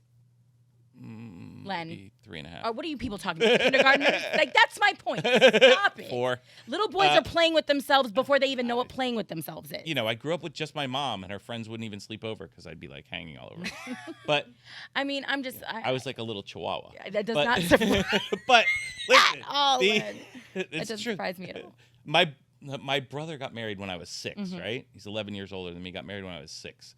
And at his wedding, we had a jukebox. It was at my mom's house. And all I did was repeatedly play the song My Ding-a-Ling, which, if you've never heard it, you'd have to listen to it. I'm just telling you the truth. Make that a clip. But Lester. listen. No, but it's one of the most uncomfortable conversations I'm sure. as a dad we ever had was Nick was 10, Rachel was pregnant, right? And we had to explain to our 10-year-old how mommy got that way, you know? So she's got this book, and I'm like, I ain't fucking telling him, you tell him, you know? So she's got this book, you know, on where babies come from, and and he's 10, and she reads him the book, and and I walk in the room, and he goes, Dad, I know what you did. I'm like, that was like, you know, it's like, whoa, you know? I love that, though. But instead of telling him that, you know, Joey was Yeah. dropped off in a stork, you know what I mean? Yeah. Or like, oh, we hugged, and, you know, I just think that there's a level of honesty. And I know that I don't have children, so shame on me. And I'm completely the younger speaking. the younger ones, I haven't necessarily had straight up conversations. I mean, I talk more to Joey. I'm not talking to Miranda about No, this. you wish that Miranda I, would just you know, live in it's her not- tower. That's Rapunzel, not my. Rapunzel. That's not my thing. You know, play volleyball, play softball, get into it. Don't have sex. I'm not. It's- You're a dad. But you know, Rachel handles that conversation, and I discuss it with Rachel. You know, we talk about that, and you know, Joey I handle a little bit, but it's still, it's a tough conversation, and you know, it's a tough conversation. Yeah. And but it's something that it's needs something to happen that needs because to I'm a happen. single mother with 2 boys, you know, and I've had all kind of uncomfortable Oh, yeah. conversations from, you know, their You know, time I think they it's- spend in the bathroom I to think women. I to- think it might be a little easier for a mom to speak to a boy because that boy grew up inside that mom. It's a different thing. Like, you know, Rachel is the same way. She's, you know, she might feel a little uncomfortable with it, but she could talk to Joey. It's just because Or moms Nick. are bosses. But not only Yes, that, like, it's so it's the like connection. if you're missing a father, if you're missing a mother, if you're a foster parent, there are websites, there are mental health specialists, there are advocates, there's counselors, there are people that you can go to that can assist you with these kind of conversations. You know what I mean? To be like, oh, we didn't talk about those things like when I grow up. Okay, so you're going to pass your generational trauma onto your children? No, you have to open up and have these conversations because we didn't have them when we were younger. But having these uncomfortable conversations gives them that communication and that feeling of mutual respect to be able to come to you if somebody approaches them about something. It's about building on that. And I don't need the school to have those conversations absolutely. to my children, you know? But there should be a conversation about safety for our children in the school. See, I also think Yes. though that's where the benefit of opting out is. Like, so if you know that you're having the conversations with your kids and maybe you don't want them to cross a line that you haven't, you know, discussed, then you opt them out. But like, I know I can speak to my own experience just being in middle school.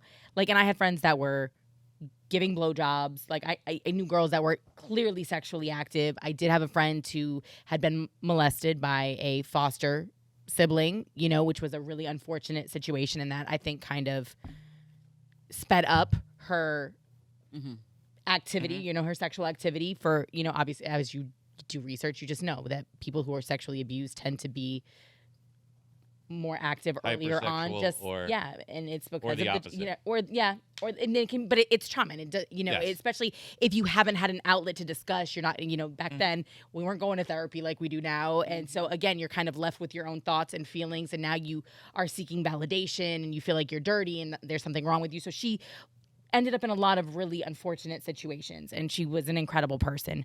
But again, you know, I was able to kind of talk to my mom about it, and I was really raised by a single mother for the most part.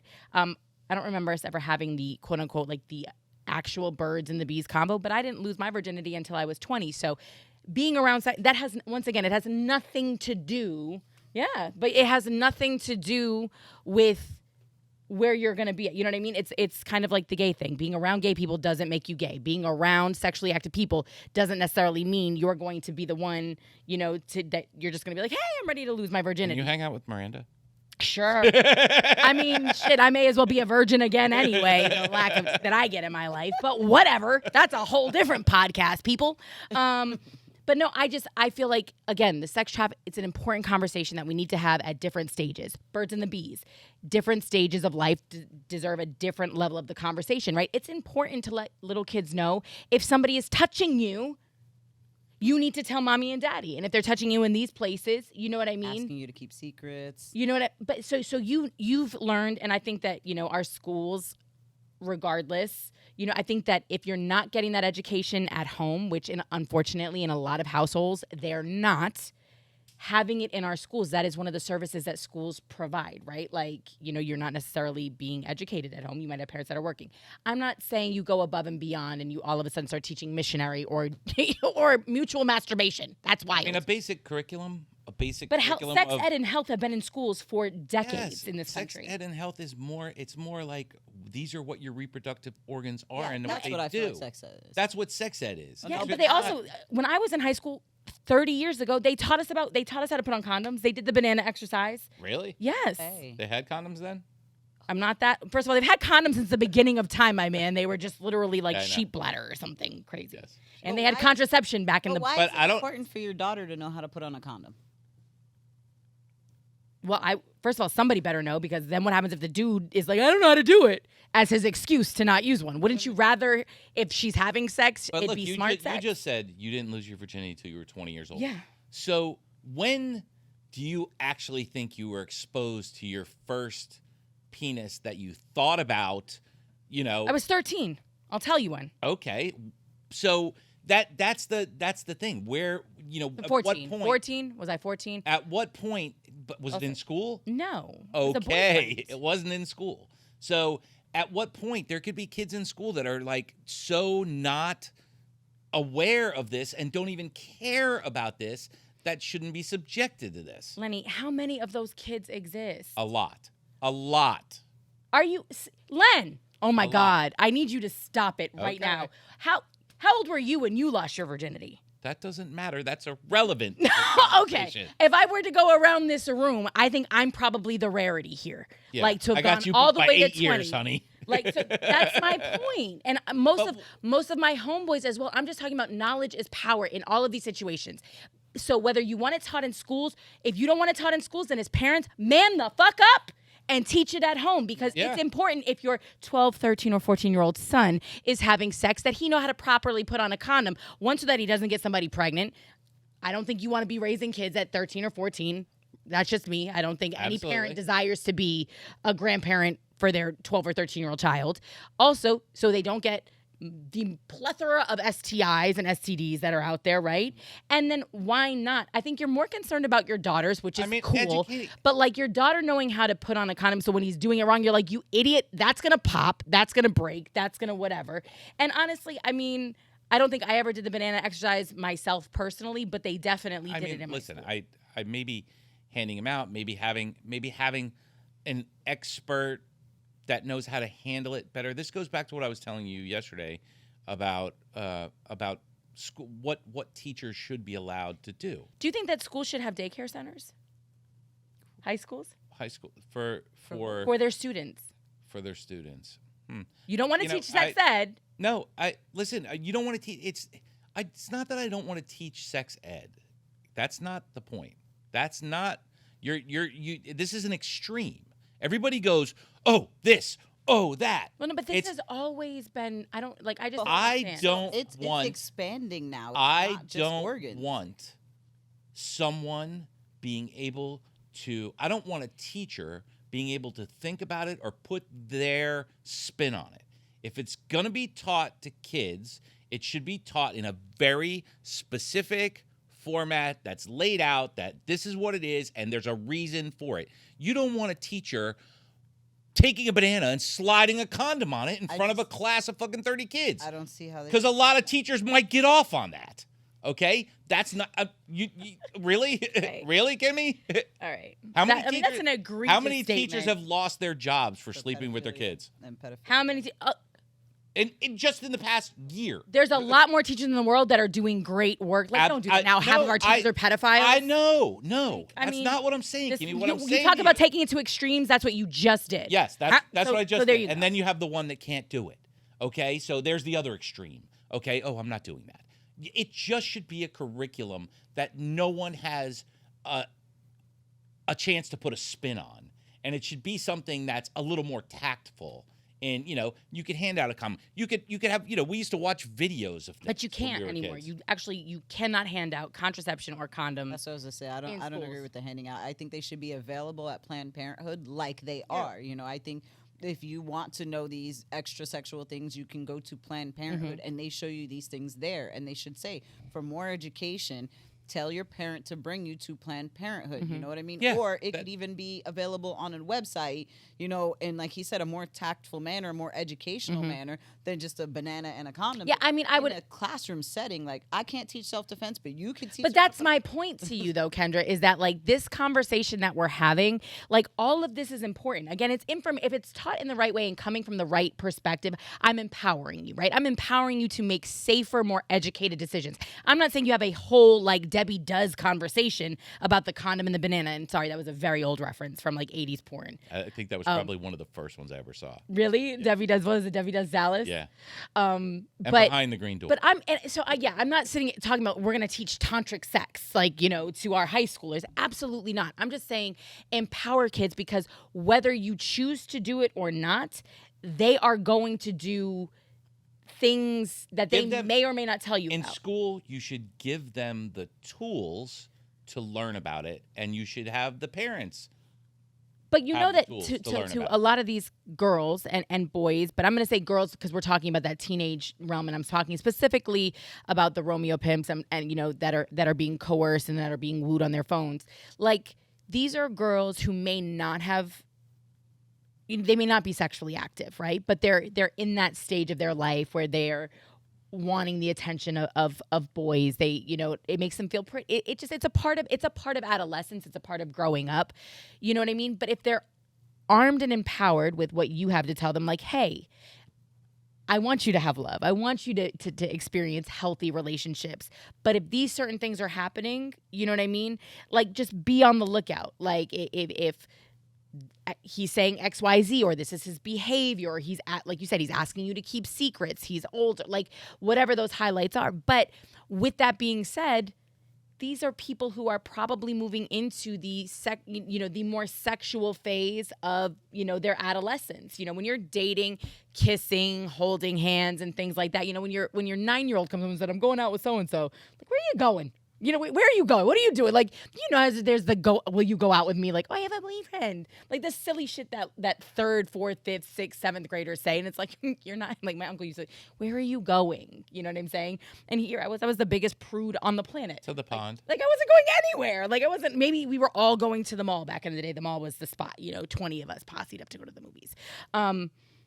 But as you get older, and now I just think that, we're hypersexualized, I guess, to your point, why we maybe don't want as parents these things in our schools, TikTok, Instagram. And it's scary to leave them out here to make these decisions with no education or information, like armed without anything. Yeah, but you have to trust the parents. You have to trust the parents. So the parents that are absentee or not involved, are it's. I don't even think, why does it have to be absentee? No. Like, or not involved. No. Because you're like, I think you have friends that are active and that are at soccer games 4 days a week that are not having the sex combo with their kids, that are not having the sex trafficking conversation with their kids. I get it, but it's also the parent's choice. I'm still on the school thing. It's also the parent's choice, okay? No, for sure. That's where I'm still going with it. Should every parent have that conversation? Yes. Should you put your kid's head on a swivel? Yes. Should you hire someone to come teach your kids that? Yes. Yeah. But that's not school. I get that, but but I guess so. I'm expanding it beyond that and just asking that. Like, I have Kendra here, who's clearly having these conversations with her children. You are sort of having. You're not having it with Miranda. We know. My conversation with Miranda went something like, "Your dad's got a shovel, a gun, and an alibi."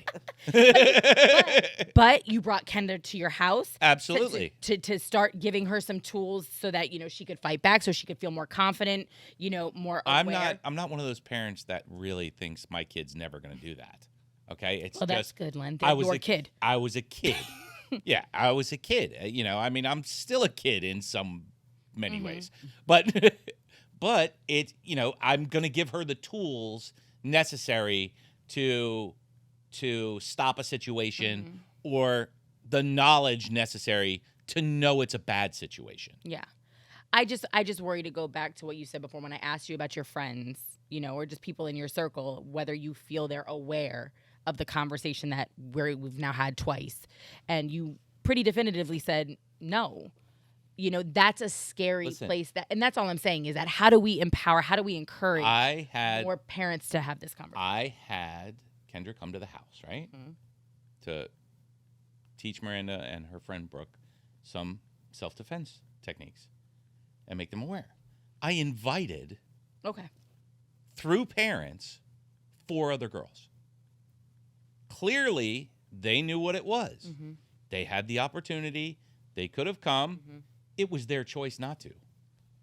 At that point, I'm out. Yeah. I'm out. And that goes to the living in the bubble thing. That goes to, whatever. I don't know.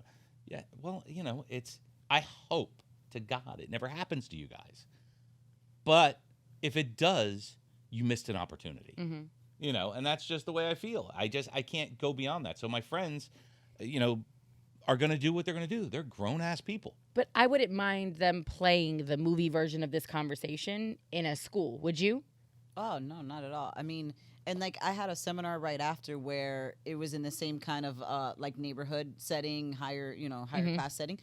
And I actually had double the amount of people that were supposed to be there. More parents, incredible. More adults. Their 2 sons, and one of them was a security guard, and he came to see from the other side of the perspective. Mm-hmm. So it's becoming more and more, and I think the more I'm out and pushing it, I did a podcast the other day on someone who owns a yoga studio, so now I'm talking to that end of the crowd who may not associate with terms like man the fuck up, you know what I mean?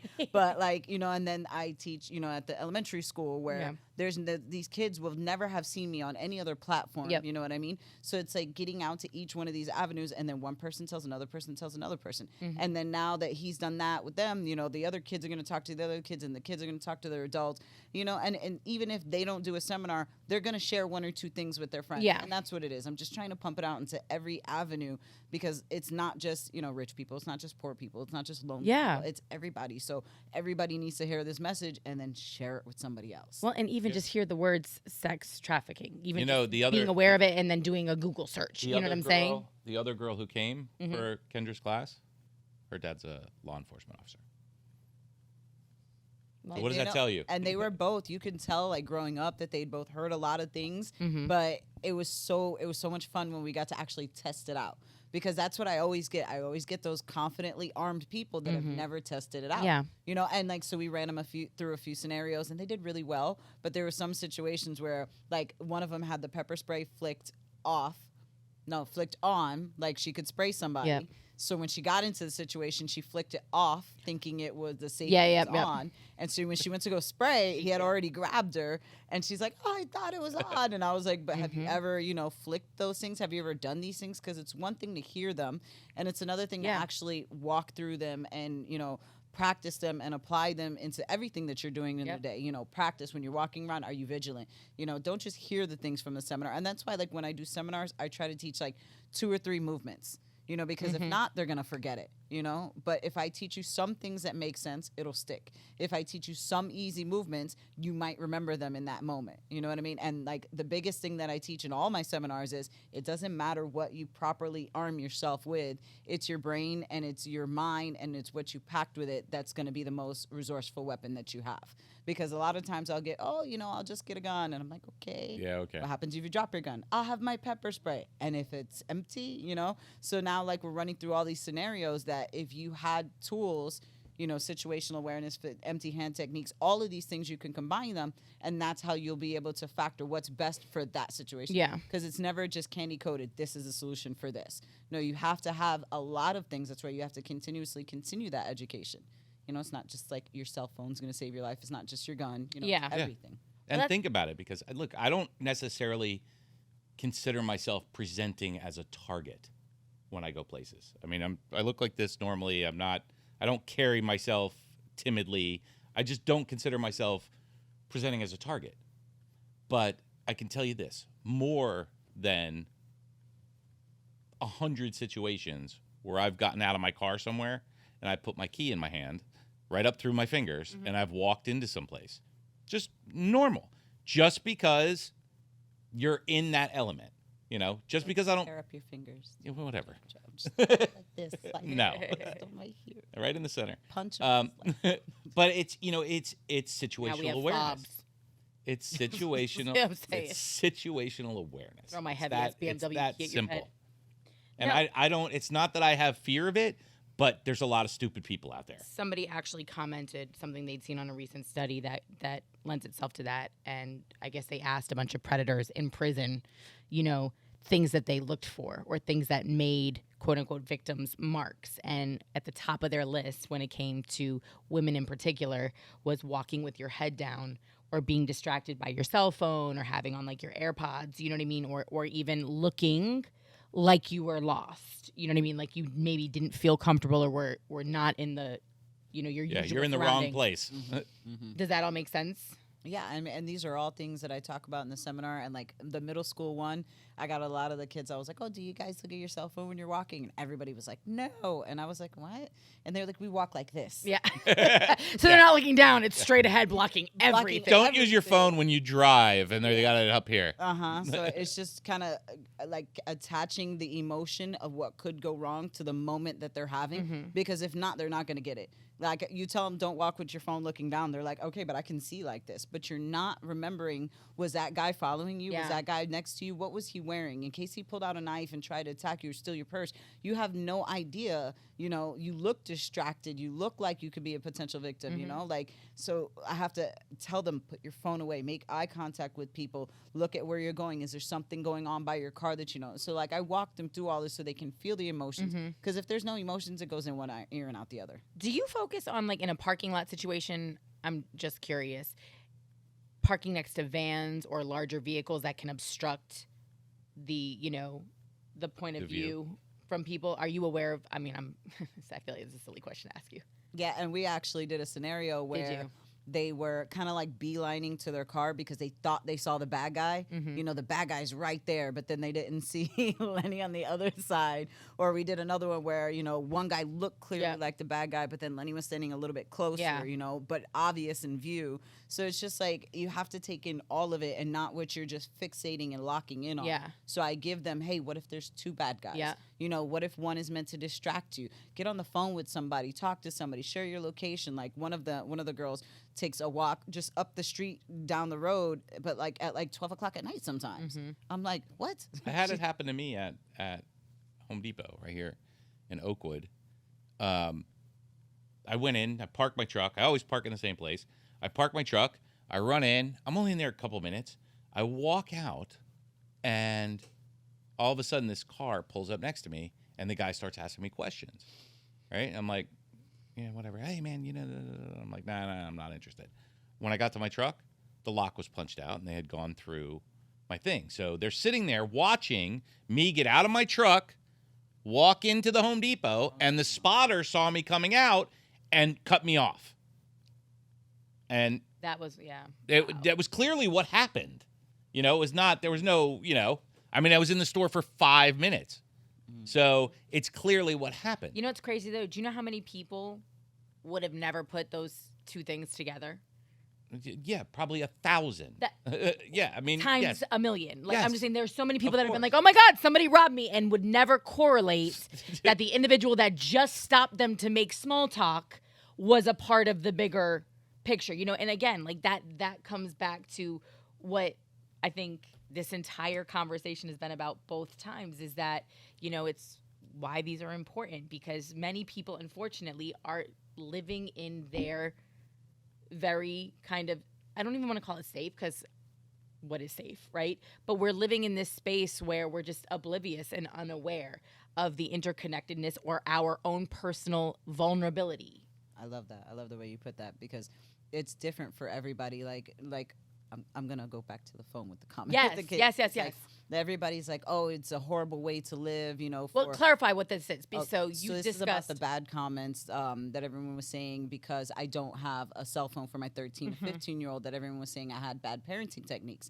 So what you had mentioned before was like, what people don't understand is the reason I teach my kids this way is because of things that I have been through in the world. So it's like, whenever I tell somebody about something, whenever I do a seminar, they think to themselves, I could see the shock look on their face. They're like, oh my God, how did I ever live before? How did I ever go to my car and hit the lock from way over here, knowing that there's a potential for all this craziness, and they're blind, they're baffled, and they're never going to do that again. You know what I mean? Once their mind is stretched to something, it's never going back to the way it was. So I intentionally set out to open people's eyes. So with my kids, like, I've tried to do, and we're always striving to be better than our parents, and we always want our kids to be better than us. So like, a lot of the bad habits that I had growing up, like, my kids never ate junk food growing up. Like, they had strawberries growing up, and then they got apples, or vice versa. Yep. They had celery and hummus before they had fruits. Yeah. So their idea of junk food is so limited in the house. That's how I choose to parent my kids, so they grow up healthy. So with their situational awareness and their safety, I teach them about the dangers of internet. They have the internet. They have access to these online programs. I check them routinely, and they have a mutual respect. I have a certain limit of privacy that I give them access to. But they understand that this is what I do. This is a part of who I am. That that's why I protect them so, and that's why I go to those lengths. I just helped a girl the other day who she ended up jumping out of the window of the back seat of the car from a situation she was in. She went to like a house party, and she went with one of her friends, and the friend, like, they ended up getting split up a little bit, and the friend left. So she's like, hey, the situation seems a little sketchy. She realized it, you know what I mean? She got those, like, this feels a little odd. One of the girls seemed a little cooler. She's like, look, you know what? Can you guys drop me off right here by my car, and I'm going to go ahead and go. So they all get in the car, and they drive past her car. And she's down south, and she's like, where are you guys going? You missed my stop. And they're like, we're going to Hollywood. And she goes, I do not live in Hollywood. And he said, you should have thought about that before you got in the car. So, like, now all her spidey senses are tingling, you know what I mean? She is able to get the window down. She reached her hand out. She was making, shouts to somebody. So now they're nervous because now they're being seen. It's more public. She ended up shimmying her body out, putting her butt on the window and jumping out and running away.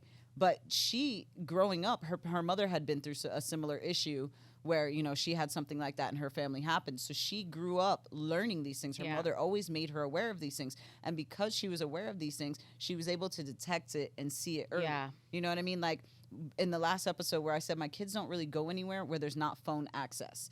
You know what I mean? Any smartphone device that they want to partake in, they do it from the house computer, where I have settings, safety settings, searches. I'm able to see kind of what they're doing. And like I said, given their parameters of privacy. But I think too much privacy and not a good amount of communication is what leads to those clickbaits and what leads to that dangerous world that they have such easy access on. And like, so now my kids are going to be walking to and from school, staying for after school activities. So they'll have a cell phone. And like, there was a lot of comments. So there's apps and this. If they don't think that I haven't researched the best app out there for when my kids get phones, they're crazy. Like, This is my personal choice on how to parent my kids because of the things I've been through and because my eyes are open to it. You know what I mean? There are other parents that I teach them these things, and now they teach their kids differently because they've never been through it, but they're taking that personal responsibility as a parent to educate their kids on things that are going to save them and mold them growing up. Well, I think it's also unfortunate because parents, and I've witnessed it multiple times, you know, because I'm not, and if I critique or question something, people get very defensive, and it's so understandable. But I also think you guys take, you know, I don't want to call them failures, but when things happen to your children, I can't even imagine how personally, right? Obviously, that level of responsibility. So I think that there's a lot of shady situations that probably happen, but parents feel either guilty or they feel like they've maybe failed, so they don't share that information amongst their friend circle, right? Like they're not necessarily forthcoming with the fact that there was a predator DMing their child, or that they gave their kid access to maybe one of these video games. And because that's where a lot of these people are kind of circulating, right? Not the dark web, where we often hear this reference. It's right Not the there. ice cream truck. It's right there in some of these, you know. It's also the ice cream truck. Yeah, I know. Some of these, but you know what I'm saying? Like, it's some of these games and things like that, so where you have an avatar and they're pretending to be another 14-year-old and really there's some whole grown-ass man. But I feel like that makes me sad because it kind of goes back to why you didn't share your story for so long and what it took for you to get to this place where you felt comfortable, or at least more comfortable and more confident and empowered. And it's like, it's not a failure if you help somebody else through your experience. Do you understand what I'm saying? So, like, if your kid messes up, or you find out that there's something disturbing happening on their phone, share that information. It's not a failure on your end as a parent. You know what I mean? Like, I want to say I'm very blessed right now that I've gotten my nonprofit to a point where, and I've put my message out there to a point now where I get tons of those phone calls. Good. Tons of them. Hey, my daughter's going through this right now. I feel like I can't relate to her. She's not listening to anything I say. Do you mind hanging out with my daughter? Do you mind talking to my daughter? Do you know anything that can help me in this situation? You know, and I'm able to give those tips and suggestions because teenagers aren't hard. I was by far not an easy teenager, you know, and I've been super blessed. My kids are super great. Like, my kids are so much more well-behaved than I ever was in my life, you know, but there's a large spectrum of issues that your teens could go through. And like, I have an issue with my sons that I feel like it needs a man's perspective. I have that safety net of good friends and good influences that I'm like, all right, call this person, call that family member, you know? And that's what we have to build around our parents, but around our children as parents, but we can't let it lack because, oh, the dad's not there, the mom's not there. Or we feel like we're going to be judged. Yeah. Because we didn't have all the answers. They need that help. Yeah, they need that help. And like, I definitely believe in family therapy. Me and my kids have been to therapy countless times. And, you know, when they need it, they need it. When they don't, they don't. And it's not something that needs to be awkward. It's just like I tell my kids, I'm like, this is somebody who's not mom, but they're a safe space that they can talk to. And they went to school on how to talk to you best. Yeah. Because sometimes family members don't always have the right answers. You know, they parent differently. They don't know how the mind works. They think they know the best answer, so they implement that idea. Therapists don't do that. They allow for you to talk. They allow for you to work through your issues. Yeah. You know, and they wouldn't do anything that's outside. Sometimes of they their don't say respect. anything. Yeah. It's really just you talking. Yeah, it's just you talking. And all of a sudden it all starts to make sense. As it comes out of your mouth, you're like, oh, wait a minute. I had the answer in there. And mental health is important. And as parents, you have to take the responsibility to do that, to raise your kids the right way. If you don't know how to do it, enlist someone else for whatever it is. Well, I think that goes back to the whole there's no stupid questions. And I know that you've had that on a board or something somewhere, and I know that we talk about that in corporate America all the time. Like, the only question that's stupid is one that you don't ask, right? And so as a parent, it's okay to not have all the answers, right? It's okay to, like you said, reach out and ask somebody else who's possibly going through the same thing. And who knows, you might both be sitting there going, well, shit, I don't know. You don't know either? Oh, well, that makes me feel better, and let's try to figure it out. Let's call Kendra. A lot of people talked about safety, though. That was a big one when it came to you not giving your kids phones, right? And I think that we've, again, false sense of security, right? We think because our kid has this, or I have location tracker, I have this, right? Oh, they have a phone, I'm good. I can get in contact with them anytime. Something tells me you can kind of set the record straight on that, because I feel like a lot of people are like, you not giving them a phone? Oh my God, what if they get kidnapped? Da, da, da, da, da. You can't track them. And you made a good point. You were like, okay, so the first thing that goes when somebody takes you and they want to limit their liability is your cell phone. Yeah. And that was literally one of the first things that was taken from me was my cell phone. So again, my kids are never anywhere where I can't call them and immediately get to them. If they're in school, there's a cop that's present on school campus. There's security guards that are around. I mean, hell, there's other kids that have cell phones nowadays. And if there's, God forbid, an active shooter in the school, my kids know exactly what to do. They'll tell one of those kids who doesn't know what to do. They're going to take charge of the situation because I've gone through active shooter situations with my kids. They're going to get a couple of kids to safety. They're going to get on the phone. They're going to let me know what's going on. They're going to hide, and they're going to encourage other kids to do the same. I mean, my kids are even Stop the Bleed certified. My kids know how to shoot. They know how to fight. They know what verbal judo is. So all of these tools are what's going to arm your kid to be safe. Not a cell phone, not some pepper spray or some fluffy little keychain that you get them. Like, I hate those keychains so It is, much. it is a little bit of a twist though, because as a kid growing up, I didn't have a cell phone. They didn't have cell phones. I would, and I hear all these Gen Xers talking about, oh, when I was growing up, I would do this, I would leave. But it was true. I'd leave my house at 8 a.m. I wouldn't come home till dark. It was a different world. I wouldn't come home till dark. No checking It in. wasn't really a different world. It was a world of not so much awareness. Yeah, it was the same world. They're a little braver nowadays, I think. Yes, maybe more empowerment, maybe less people, because I grew up in South Florida, and there wasn't 9 million people in South Florida when I grew up. There was 3 million people in South Florida when I grew up. So it was different. But then, and we contemplated on getting my oldest a phone. Then we moved to this house over here in a neighborhood, very nice. There was 14 boys on the street, all in his age range, from like 6, he was 10, and they were like 6 to 12, 14 boys. So we're like, all right, we'll get him a phone so we can call him to come home for dinner. But then we let him out. We let him out the door. We sent him down the road, and he stayed in that neighborhood, and he played for years, and he had a phone. But that's why I got it. And then the younger ones are a little different because now it was a little bit more of that's what every kid has and every kid does. And hindsight's 2020. Should I probably have limited their exposure to what was on the phone a little more? Maybe. But, I think also I've bestowed a lot of good qualities in my kids and awareness in my kids that they might, steer away from things. They're not picking up the phone and talking to the IRS. It's not, they're not answering the phone and going, yeah, okay, yeah, I'm here. Yeah, this is where I'm at. Come get me. It's just not. So it's responsibility with the phone. Yeah, but that's can be also part of it. why I said that the world is changing, because now there's so much access to younger kids, which are their targets.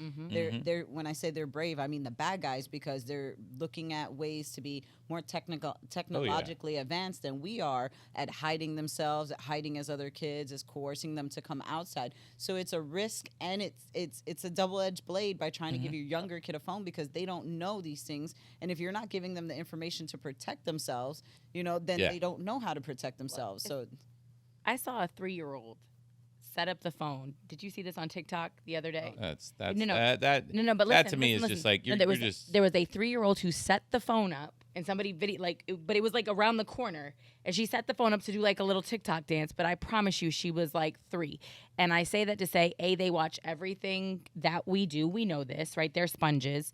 But to Kendra's point, like they have, and we said this in the last podcast, talking just about that word access, and that is definitely, I think, the scariest takeaway. And again, you can put every measure in place that you think of, and people with nefarious, ill, bad intentions will find a workaround, right? They find the loophole.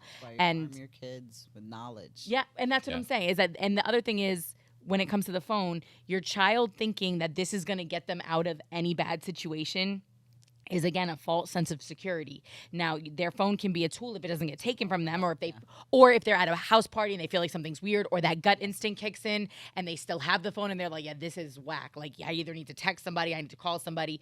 But on the flip side, they also need the other skill set, right? And it goes back to the physical tools, like you bringing Kendra to teach Miranda. Like, it all works together. So while not everybody is going to agree with you, Kendra, that, you know, not having a phone is the right way to do, like you said, that's your manner of parenting. And I also think you just said now that they're going to be walking to and from school, they will. So take that, people.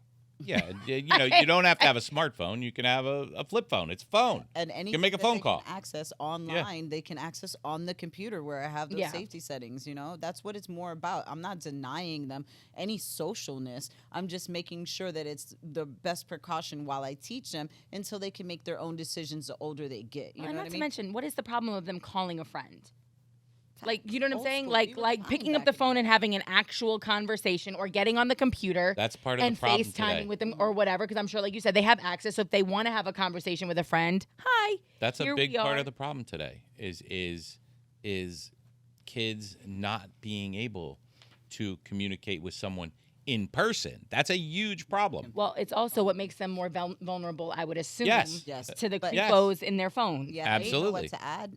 A lot of the missing people that I look for, their phones are recovered somewhere, or their phones are never Without recovered, them. and they're still missing. Yep. You know, so that phone is not going to be your Yep. saving grace. It's not going to keep you protected. It's not going to put you in a bubble. Yes, it might be a tool, but then there's so many other things. And if your kid, if they think that's the only tool, then you're That's really the doing them a problem. disservice. So I think, once again, the takeaway from our time with Kendra is always going to be arm yourself with as many tools as is possible. I would absolutely love to know the audience's perspective on self-defense, sex trafficking awareness taught in schools. We can clearly have the sex ed conversation with a lot of people, but why is that not a part of PE? Like phys ed? Like, why would Because we don't have phys ed anymore. we not? That's why. Oh, I remember when I was telling somebody, I remember when it was Tybo, Billy Blank. There's not. I mean, we used There's to, no- we used to do jumping jacks and Do you remember the presidential fitness test? yes, The thing of with course. Arnold Schwarzenegger, and you Of had to course. run the mile, and you had to course. do the Of chin course. hang and the sit-ups. Pussification of America. Well, no, I didn't realize that they've It's- taken PE completely out. I would Yes. but I would love to see. No art, no Definitely PE. not the same. Yeah, it's Are definitely you not working what with it was. Broward schools? I'm working with their out of like their what is it called? Hollandale Pal. Oh, I love them. Okay. Yeah. So no. Yeah. Okay. If anybody knows, like, has that reach and where I can actually get into these Well, schools yeah. and do more of these things, man. Well, because I love that. Broward is one of those communities where once you pass their vetting process, like, you're in and you have full access. Dade can be a little bit more difficult. No shade to Dade, and this has become very local. But Dade can be a little more political, right? Like, oh, well, you have access to these 8 schools, but if you're not Dade was actually the one that allowed me to talk to the elementary school kids. Nice. They were an after-school program, but it was still on the school campus and setting, and Yeah. I had to wait until school was over and then talk to these. how many selected schools group. though? So far, I'm just working with like 1 or 2. But this is what I'm saying. It's like Broward. Once you're in, you can basically access any. And I don't mean that in a bad way. It's just once they've vetted you and they feel like they're very big on can be across the board. They want you to come in and be able to kind of teach it wherever. But I definitely think that it's invaluable. So I would love to know the audience's opinion. And then to wrap, I know we touched on this in the original podcast, episode 26, season 1. Watch it all. Tips, tools, things to be on the lookout for. Just what can we leave the audience with after this episode? I think we need to leave it with Kendra's website to begin with. liberationteam.org. Perfect.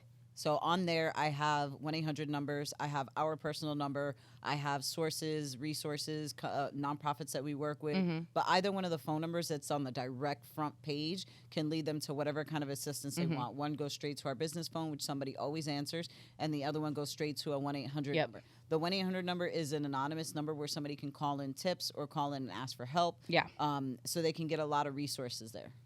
Perfect. I would like to make a TikTok clip, so I'm going to ask her to answer it in words, not just in a website. Lenny, because somebody said, so as a male that's going into security later in life, what are fact check questions? I saw a lot of people, commenting on that particular clip that we posted, asking that, like, what are those questions that you should be asking if you think something seems amiss, if you're out for a night on the town, or you're maybe at a bar, you're out at a frat party or something like that, or you're just, out in a social setting. So to answer the other question you asked and this one, what are any more tips? Yeah. And then what's the advice for them is sharpen our intuition. We as people know innately, like, that doesn't seem right, you know? And if you watch for a couple seconds more and that feeling just doesn't go away, you know, as security, there's definitely a list of policies and procedures that you have to go through, a chain of command. You can always ask the people that are friends with them, hey, what's this person's name? You know, you can always ask, because there are situations where I've had to take girls that were, you know, inebriated in the restroom. I've had to take them out to their car and hand them to somebody. But like, I've had one girl, she was so drunk she couldn't call anybody, so she's like sitting in the toilet throwing up on herself, and I've got her iPhone and I'm like trying to like get her face in the between face. the stream of vomit, you know, and I'm looking at like her favorites and her call log, and I'm seeing who she called the most, and I'm calling them, and I'm saying, okay, do you know this person? And this girl's like sleep in the middle of the night. She's like, yeah, but what are you talking about? And I'm like, she's out here at the nightclub, and she's like, oh, she was with those fake friends. I'm like, okay, good, because I don't see anybody else around her. There was somebody who wanted to pick her up. I'm asking the friend, do you know this name? And they're like, yeah, she's okay to go with them. I'm taking my own personal pictures of who I spoke to, who they went with, their ID, the Uber call. I'm making notations with my jobs, you know, like. Well, no, because I'm thinking, wouldn't we all be so blessed in our worst moment to have a Kendra? And I had that girl. Right? She wrote me Like, the next day. I tell you, that, yes. that just feels like a that's rarity, not, though. yes, like, it is a rarity. I don't know how many bouncers, and hopefully this individual, his name is You're Not Funny with a 0 at the end. You're Not Funny. Please be like Kendra. If you're going into this field. Is it a 0 or a period? It's definitely a 0. You're not funny, period.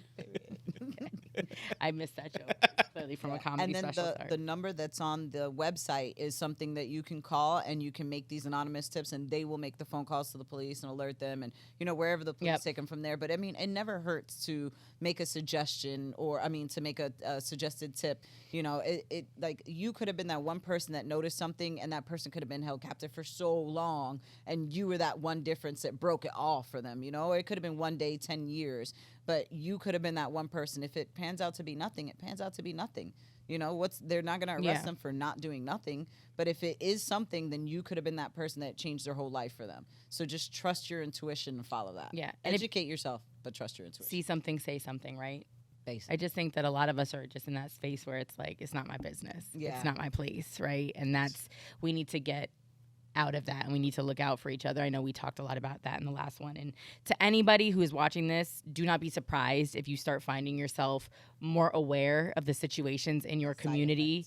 No, it is though, and it's incredible, but it's also heartbreaking, because since Kendra came in, I've literally just been, I think, hypersensitive to the missing persons alerts that come across my phone, Len.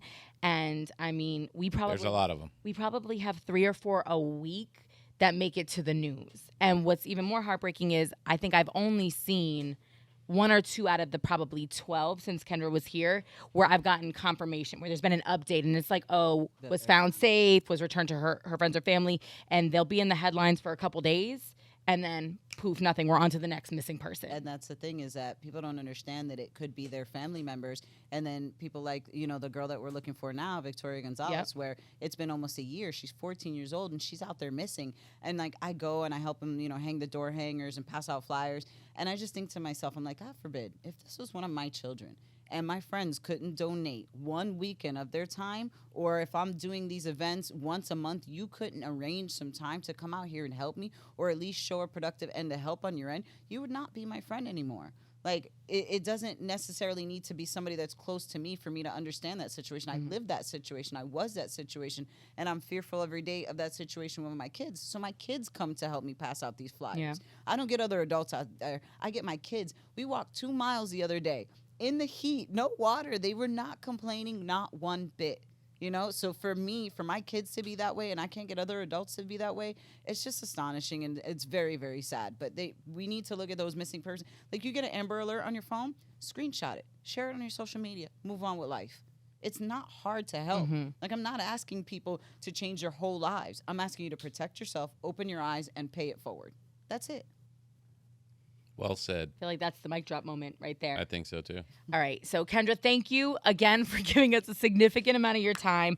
Do you feel like we addressed the things that you came in wanting to talk about after seeing the comments and the questions and the commentary from, you know, our initial episodes together? Yeah, and I don't have intentions on changing anybody's mind. You know what I mean? What you believe is what you're going to believe. I just feel like we should respect each other, and that's what the world's about. If you don't like it, don't look. and stop victim blaming.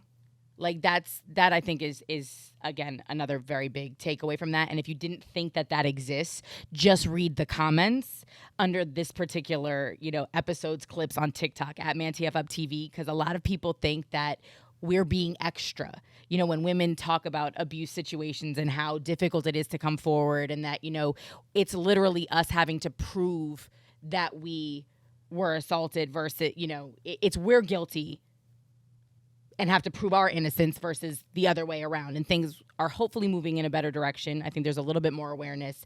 But again, we still have a long way to go. And this particular episode was kind of proof of that. Again, 90%, I would say, was positive reinforcement and people coming to your defense and really, stepping up and sharing the information and learning something and taking something away. But even having 10% of the people talking about it was your fault, or you deserved this, or you're lying, you're acting, cap, there's holes in the story. This is why it's taken this long for this conversation to become Let me put a bright side on that. Okay. Those people are what's helping this get out there and helping other people to see it. Because if there's no controversy in that conversation and there's no people with opposite opinions, this falls flat on its face. It's just the way it works. So you have to look at the bright side of everything. The worst comment is helping your message get out there farther. Facts, Len. I like that. Just the way it goes. Look at you, glass half full. Always. Always. I highly disagree with that statement, but Always. okay. Listen, Kendra, give out your website one more time so that people have that. liberationteam.org. Perfect. And I would say follow her on Instagram, but it seems like Instagram is shadow banning her. So it's at Hustle Queen, right? At Hustle Queen, the normal spelling for hustle, HUSTLE, and the word queen, no underscore spaces or anything. And then Liberation Team US is the nonprofit page.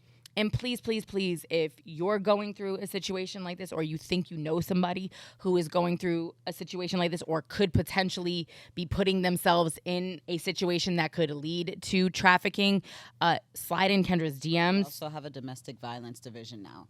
Oh, fantastic. The two worlds were just so blended. Yep. And there's a lot of rules and procedures and policies that I'm not personally aware of. I know a lot about sex trafficking, but domestic violence was something that I was coming across a lot. And there are two really strong-minded individuals that are, I've helped before, I've helped encourage, helped them with their process, and now they run the domestic violence side of the division, and they're getting, a lot of people that are very receptive, asking them for their help. So I can see the healing power going. They healed, and now they're healing others. So it's really rewarding. Well, I was gonna say, I think anytime you have people who have really lived it and been through it, it changes the level of connection and also the level of trust that people who might be going through it will experience. So please, again, reach out, share the information, share the episode. It's at ManTFup TV. That's Instagram, TikTok, Facebook, YouTube. It's the ManTFup podcast on all podcast streaming sites. Season 2. We're back better than ever. Please leave your comments and your commentary, because obviously we're addressing them in season 2. They are. And I'm excited about this, because I think that this really helps the conversation continue to grow, and hopefully people take, even more away from this second go around. But we're always here for you, and thank you for your, commitment to the cause and to just saving lives. Yes, Seriously. Thank you for letting me come and put those issues to rest. Literally, I feel so much better. It was such a nicer spin than I had originally played in my head before. Good. She was ready to come for them throats. Oh, I was. Well, listen, you'll go to the range, you'll take it out there, and it'll be much good. better after. I love it. The evolution of Kendra continues. I'm here for it. It's the ManTFup podcast on ManTFup TV. We'll see you next time.